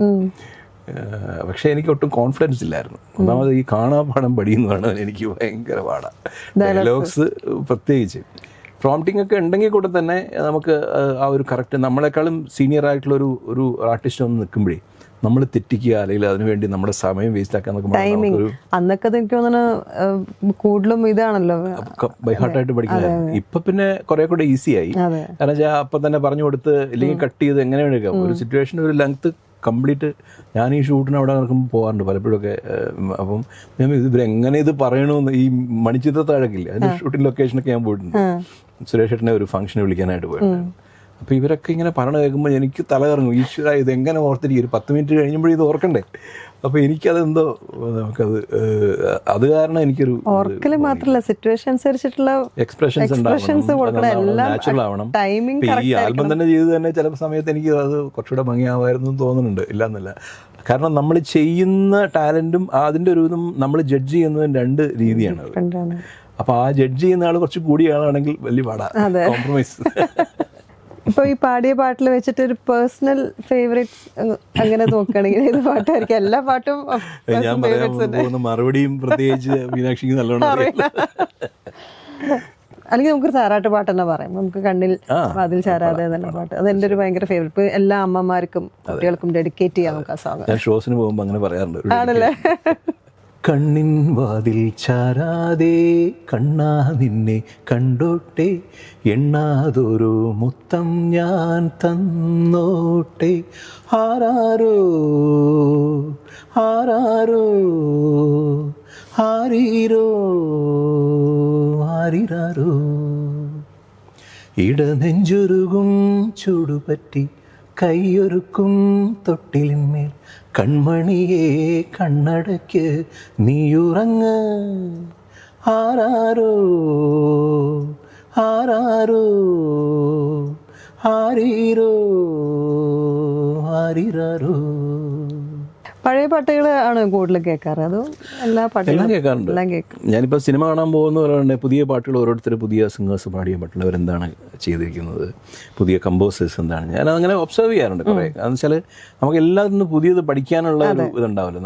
നമ്മളില്ലെങ്കിൽ നമ്മുടെ ബ്രെയിൻ കയറി ഒരു സിറ്റുവേഷൻ വരുമ്പോഴും ഞാനത് പലപ്പോഴും അതൊരു ടെക്നിക്കൽ ആസ്പെക്റ്റ് ആണ് കേട്ടോ. നമ്മൾ പറഞ്ഞാൽ എല്ലാവർക്കും അത് മനസ്സിലാവണമെന്നില്ല. നമ്മൾ ഈ കേൾവിജ്ഞാനത്തിൻ്റെ ഭാഗമായിട്ട് നമ്മൾ ഈ ഒരു കമ്പോസിഷൻ തന്നെ ഞാൻ പറയാം. ഇപ്പം നമ്മൾ പഴയ പാട്ടുകൾ കേൾക്കുന്നു, 80s പാട്ട് കേൾക്കുന്നു, പുതിയ പാട്ടുകൾ കേൾക്കുന്നു. അപ്പോൾ ഒരു ആൽബത്തിൻ്റെ സോങ് വരുമ്പോഴത്തേക്കും നമുക്ക് ഇങ്ങനെ ഒരു സിറ്റുവേഷൻ വരുമ്പോഴത്തേക്കും നമുക്കത് ഓട്ടോമാറ്റിക്കായിട്ട് നമുക്കത് മനസ്സിലേക്ക് തോന്നും. അതിങ്ങനെ ഒരു രീതിയിലാണ് വേണ്ടത്, നീ ഇങ്ങനെ ചെയ്ത് നോക്ക് അല്ലെങ്കിൽ അങ്ങനെ ചെയ്ത് നോക്ക് എന്നുള്ളത് ബ്രെയിൻ നമ്മളോട് പറയും. അപ്പോൾ അതിന് നമുക്ക് എക്സ്പീരിയൻസ് വേണമെന്നുണ്ടെങ്കിൽ നമ്മളെല്ലാം കേൾക്കണം. ഞാൻ ഇന്ന രീതിയിലേക്ക് പാടുകയുള്ളൂ അല്ലെങ്കിൽ ഇന്ന രീതിയിലേക്ക് കേൾക്കുള്ളൂ എന്ന് പറഞ്ഞാൽ പറ്റില്ല. നമ്മളെല്ലാം ട്രൈ ചെയ്യണം. നമുക്ക് അത് വളരെ ഇമ്പോർട്ടൻ്റ് ആണ്. ഇപ്പോൾ ഒരു സാഡ് മെലഡിയാണോ അതൊരു റൊമാൻറ്റിക് മെലഡിയാണോ, ഏതാണ് കൂടുതൽ കംഫർട്ടബിൾ പാടാൻ? എല്ലാം ഡിപ്പെൻസ് ആണ്. നമുക്കിപ്പം ഒരു സിറ്റുവേഷനിൽ നമുക്കിപ്പോൾ ഇപ്പോൾ ഗോളിലെന്ന് പറഞ്ഞാൽ നല്ല ടൈറ്റുള്ള ഒരു ഇതാണ് അല്ലേ, തൊട്ടുരുമിക്കാൻ കുരിയാൻ എല്ലാം ഒരു ഇതാണ്, എല്ലാം എന്നല്ല പറയുന്നത്. പക്ഷേ എന്നാലും ചിലപ്പോൾ ഒരു പക്ഷേ കുറച്ചുകൂടെ ഒരു ഇൻറ്റിമസി കീപ്പ് ചെയ്യുന്നൊരു എന്ന് പറയുമ്പോഴത്തേക്കും നമുക്ക് ഒരുപാട് ബാക്ക്ഗ്രൗണ്ട്സ് വേണ്ട. ഒരു നല്ലൊരു ബെല്ലൊക്കെ കൊടുത്ത് അല്ലെങ്കിൽ ഒരു പിയാനോ വെച്ച് കൊടുത്ത് ഒരു ചെറിയ പാൻ ഫ്ലൂട്ടൊക്കെ വായിച്ച് അല്ലെങ്കിൽ അങ്ങനെ ഒരു കുറച്ചുകൂടെ അങ്ങനെയുള്ള ഒരു പാട്ടുകൾ വരുമ്പോഴത്തേക്കും നമുക്ക് കുറേ കൂടെ ഒരു അറ്റാച്ച്ഡ് ആവും നമ്മൾ ഇല്ലേ ഒരു സിറ്റുവേഷൻസിൽ. അങ്ങനെ മറ്റേതെന്ന് പറയുമ്പോൾ നമുക്ക് ഒരു വൈഡ് സ്ക്രീനാണ്. നമ്മൾ ചിലപ്പോൾ ഒരു 4-5 പേര് ഡാൻസ് കളിക്കാനും അല്ലേ, അവിടുന്ന് ഒരാൾ ഇവിടുന്ന് ഇങ്ങോട്ട് പോകണം, അവിടുന്ന് ഇങ്ങോട്ട് പോകണം. അപ്പം ഞാൻ തന്നെ ആലോചിക്കാറുണ്ട് ചിലപ്പോൾ ഇവരെങ്ങനെ പ്രേമിക്കാൻ പറ്റുമെന്ന് ഞാൻ ആലോചിക്കാറുണ്ട്. ഇപ്പോൾ ഒരു 10-25 പേര് ഒരുമിച്ചുണ്ടാവും, ഇവരെങ്ങനെ ഒരു അത്രയും ഒരു എക്സ്പ്രഷൻസ് ഇവരുടെ ഫേസിൽ ഉണ്ടാക്കണമെന്ന് ഞാൻ ചോദിക്കാറുണ്ട്. അപ്പോൾ അത് ഡിപ്പെൻസ്, നമുക്ക് ഓരോ സിറ്റുവേഷൻസ് അനുസരിച്ച് ഉള്ള ഇതാണ്. അപ്പോൾ അത് എന്തായാലും അത് ഇഷ്ടമാണ്, അത് രണ്ടും ഇഷ്ടമാണ്. മറ്റത് ലൈവിന് പറ്റും, ഇത് ചിലപ്പോൾ ഒരു പക്ഷേ പാടാനായിരിക്കും. നമുക്ക് ഇപ്പം ആലയിലെ പാട്ടൊക്കെ പാടുന്ന സമയത്ത് എല്ലാവരും വിചാരിക്കുന്നത് കോളേജ് ക്യാമ്പസ് ഇങ്ങനെയാണ്, ഇതാണ് ക്യാമ്പസ്, ആ പാട്ടിന്റെ ഒരു പിക്ചറൈസേഷൻ. അന്ന് എനിക്ക് തോന്നുന്നു അന്നത്തെ സമയത്ത് ഇങ്ങനത്തെ ഒരു പാട്ട് ഉണ്ടായിട്ടില്ല അധികം. അങ്ങനെ ഈ അലലോ പോലെയുള്ള എനിക്ക് തോന്നുന്നു അത് നന്ദുവേട്ടന്റെ പാട്ട് എന്ന് പറഞ്ഞിട്ട് പുള്ളിയുടെ പാട്ടായിട്ടാണ് പ്രഖ്യാപിച്ചത്. എപ്പോഴും ഈ പാട്ടിനെ പറ്റി പറയാറുണ്ട്. കാരണം ആ പാട്ട് കംപ്ലീറ്റ് ഫുൾ ഓൺ പുള്ളിയാണ് പാടിക്കൊണ്ടിരിക്കുന്നത്. അതെ അതെ. പിന്നെ ഈ എം ജയചന്ദ്രൻ്റെ ഒരു പാട്ട്, ചേട്ടൻ്റെ ഒരു പാട്ട് ഞാൻ പാടിയിരുന്നു പൃഥ്വിരാജിന് വേണ്ടിട്ട്, മേലെ മാനത്തെ. മേലെ മാനത്തെ മൂളക്കം കേട്ടേ ചേലോലും കുട്ടിക്കുറുമ്പേ എന്നൊരു പാട്ട്. അറിയാതെ ഇഷ്ടമായ ഒരു 4 വരി പാടി. അറിയാതെ ഇഷ്ടമായി അന്നു മുതൽ ഒരു സ്നേഹചിത്രമായി മെല്ലെ അരികിലൊതുങ്ങി നിന്നു നീ എൻ്റെ എല്ലാമായി. അതിലേറെ ഇഷ്ടമായി എന്തു പറയണമെന്ന ചിന്തയായി പിന്നെയൊരു ഞൊടി കാതിലോതി ഞാൻ എൻ്റെ മാത്രം നീ. കുറച്ച് ലെങ്തി പല്ലവിയാണ്. ചിറ്റൂർ ഗോപിയേട്ടനാണ് അത് എഴുതിയിരിക്കുന്നത്, സുരേഷ് പീറ്റേഴ്സിന്റെ മ്യൂസിക്കിൽ. വൈഫ് പാട്ട് പാടുമോ? കുറേശ്ശൊക്കെ പാടും. ആണല്ലേ? പഠിച്ചിട്ടില്ല അങ്ങനെ അധികം, പക്ഷേ പാട്ട് പാടാൻ ഇഷ്ടമാണ്.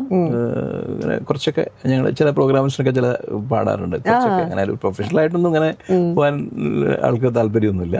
ചില ഇപ്പോൾ ഫാമിലി ഫംഗ്ഷൻ അങ്ങനെയൊക്കെ വരുമ്പോൾ. കീർത്തി എന്നാണ് പേര്, ഗുരുവായൂരാണ് സ്വദേശം. മക്കള് മൂത്തയാള് BCom ഫൈനൽ ഇയർ, ഇപ്പം ഒരു ശ്രീശേഷ് എന്ന് പറഞ്ഞിട്ട്. രണ്ടാമത്തെ ആള് 8ാം ക്ലാസ്സിൽ ശിവേഷ്. രണ്ടുപേരും പാട്ടിലോട്ട് എങ്ങനെയാണ്? ഒരു കുറേശ്ശൊക്കെ താല്പര്യമുണ്ട്. അങ്ങനെ ഞാനങ്ങനെ വലിയൊരു പ്രോത്സാഹനം ഒന്നും കൊടുത്തില്ല. കാരണം അവരുടെ ഒരു പ്രൊഫഷനിൽ ഇരുന്ന് എന്താ പറയുക, ഒരു ജോലി സമ്പാദിച്ചതിന് ശേഷം പിന്നെ പാട്ട് താല്പര്യമുണ്ടെങ്കിൽ പോട്ടെ. കാരണം ഇനിയിപ്പോൾ എന്തായാലും നമുക്ക് ഇനി ഇത്തെ സിറ്റുവേഷൻസ് ഒന്നും ഒരു ജോബായിട്ട് അല്ലെങ്കിൽ ഒരു പ്രൊഫഷനായിട്ട് സിംഗിങ് എത്രത്തോളം കൊണ്ടുപോകാൻ പറ്റും നമുക്ക് പറയാൻ പറ്റില്ല. അപ്പോൾ ഒരു ജോബിലിരുന്നുകൊണ്ട് അവർ ചെയ്തോട്ടെ. അമ്മയും പാട്ട് നല്ലോണം പ്രോത്സാഹിപ്പിക്കുന്ന കുട്ടിക്കാലം പോലെ. അമ്മ ലീലാവതി എന്നാണ് പേര്, അമ്മ രാമമംഗലത്താണ് സ്ഥലം. ഈ പറഞ്ഞോട്ട് അച്ഛൻ്റെ സമയത്താണെങ്കിലും കോമ്പറ്റീഷൻ സമയത്തൊക്കെ വേണ്ട രീതിയിൽ പാട്ടുകളൊക്കെ അമ്മയും കുറേ പാട്ടുകളൊക്കെ പാടുമായിരുന്നു നേരത്തെയൊക്കെ. കണ്ണും പൂട്ടി ഉറങ്ങുമൊക്കെ അമ്മ സ്കൂളിലൊക്കെ പാടിക്കൊണ്ടിരുന്നത്. ഇപ്പോൾ ഈ ഇടയ്ക്ക് ഞാൻ രാമമംഗലം സ്കൂളിലൊരു അവിടുത്തെ ഒരു ഇനാഗുറേഷന് പോയിരുന്നു, ഒരു സ്കൂൾ വാർഷികത്തിൻ്റെ. അപ്പം അമ്മയെ കൊണ്ട് കൊണ്ടുപോയി. അമ്മ പഠിച്ച സ്കൂളായിരുന്നു അത്. അപ്പം അമ്മ 62 വർഷത്തിന് ശേഷം അമ്മ ആദ്യമായിട്ട് ആ സ്കൂളിൽ ഡാൻസൊക്കെ കളിച്ചുകൊണ്ടിരുന്ന സ്റ്റേജും ഒക്കെ അവിടെ കണ്ടു എന്ന് പറഞ്ഞിട്ട് വലിയ സന്തോഷമായി. അവിടെ അങ്ങനെ പോകാൻ പറ്റി. അവിടെ ഈ പാട്ട് പാടി മറ്റേ കണ്ണുപൂട്ടി പാടിയോ? ഇല്ല, കണ്ണുപൂട്ടി പാടിയില്ല. അതിനാണ് അമ്മയ്ക്ക് പ്രൈസ് കിട്ടിയത്. പിന്നെ ഉള്ളത് ബ്രദറാണ്. ബ്രദർ വൈക്കം ജയചന്ദ്രൻ എന്നാണ് പേര്. ഏട്ടൻ ബാംഗ്ലൂർ എൽ സുബ്രഹ്മണ്യ സാറിൻ്റെ കോളേജിൽ വർക്ക് ചെയ്യാണ്. ഏട്ടൻ കർണാട്ടിക് മ്യൂസിഷ്യൻ. ആദ്യം ഞാൻ മദ്രാസിൽ ചെല്ലുമ്പോൾ ഏട്ടനാണ് അവിടെ ഉണ്ടായിരുന്നത്. ഏട്ടനും ഫാമിലിയും അവിടെയാണ്. ഒരുപാട് സന്തോഷം. എനിക്ക് തോന്നുന്നു ഒരുപാട് സമയം ഒരു മണിക്കൂർ പോയതായിരുന്നില്ല. ഒരുപാട് പാട്ടുകളും കഥകളും ഒക്കെ ആയിട്ട്. എല്ലാ അപ്കമിങ് പ്രൊജക്ട്സിനും, ഇനി വരുന്ന എല്ലാ അപ്കമിങ് പ്രൊജക്ട്സിനും all the very best wishes. നമുക്ക് എനിക്ക് തോന്നുന്നു കുറച്ച് ദിവസങ്ങളായി നമ്മളിങ്ങനെ ഇരിക്കാം കൂടാന്നൊക്കെ പറഞ്ഞിട്ടല്ലേ. ഡേറ്റിന്റെ ഒരു ഇഷ്യൂ കാരണം ഇങ്ങനെ മാറി മാറി ഇന്നൊരു ചാൻസ് കിട്ടിയതിന് thank you for your time. Thank you. ഒരുപാട് സന്തോഷം. Thank you so much.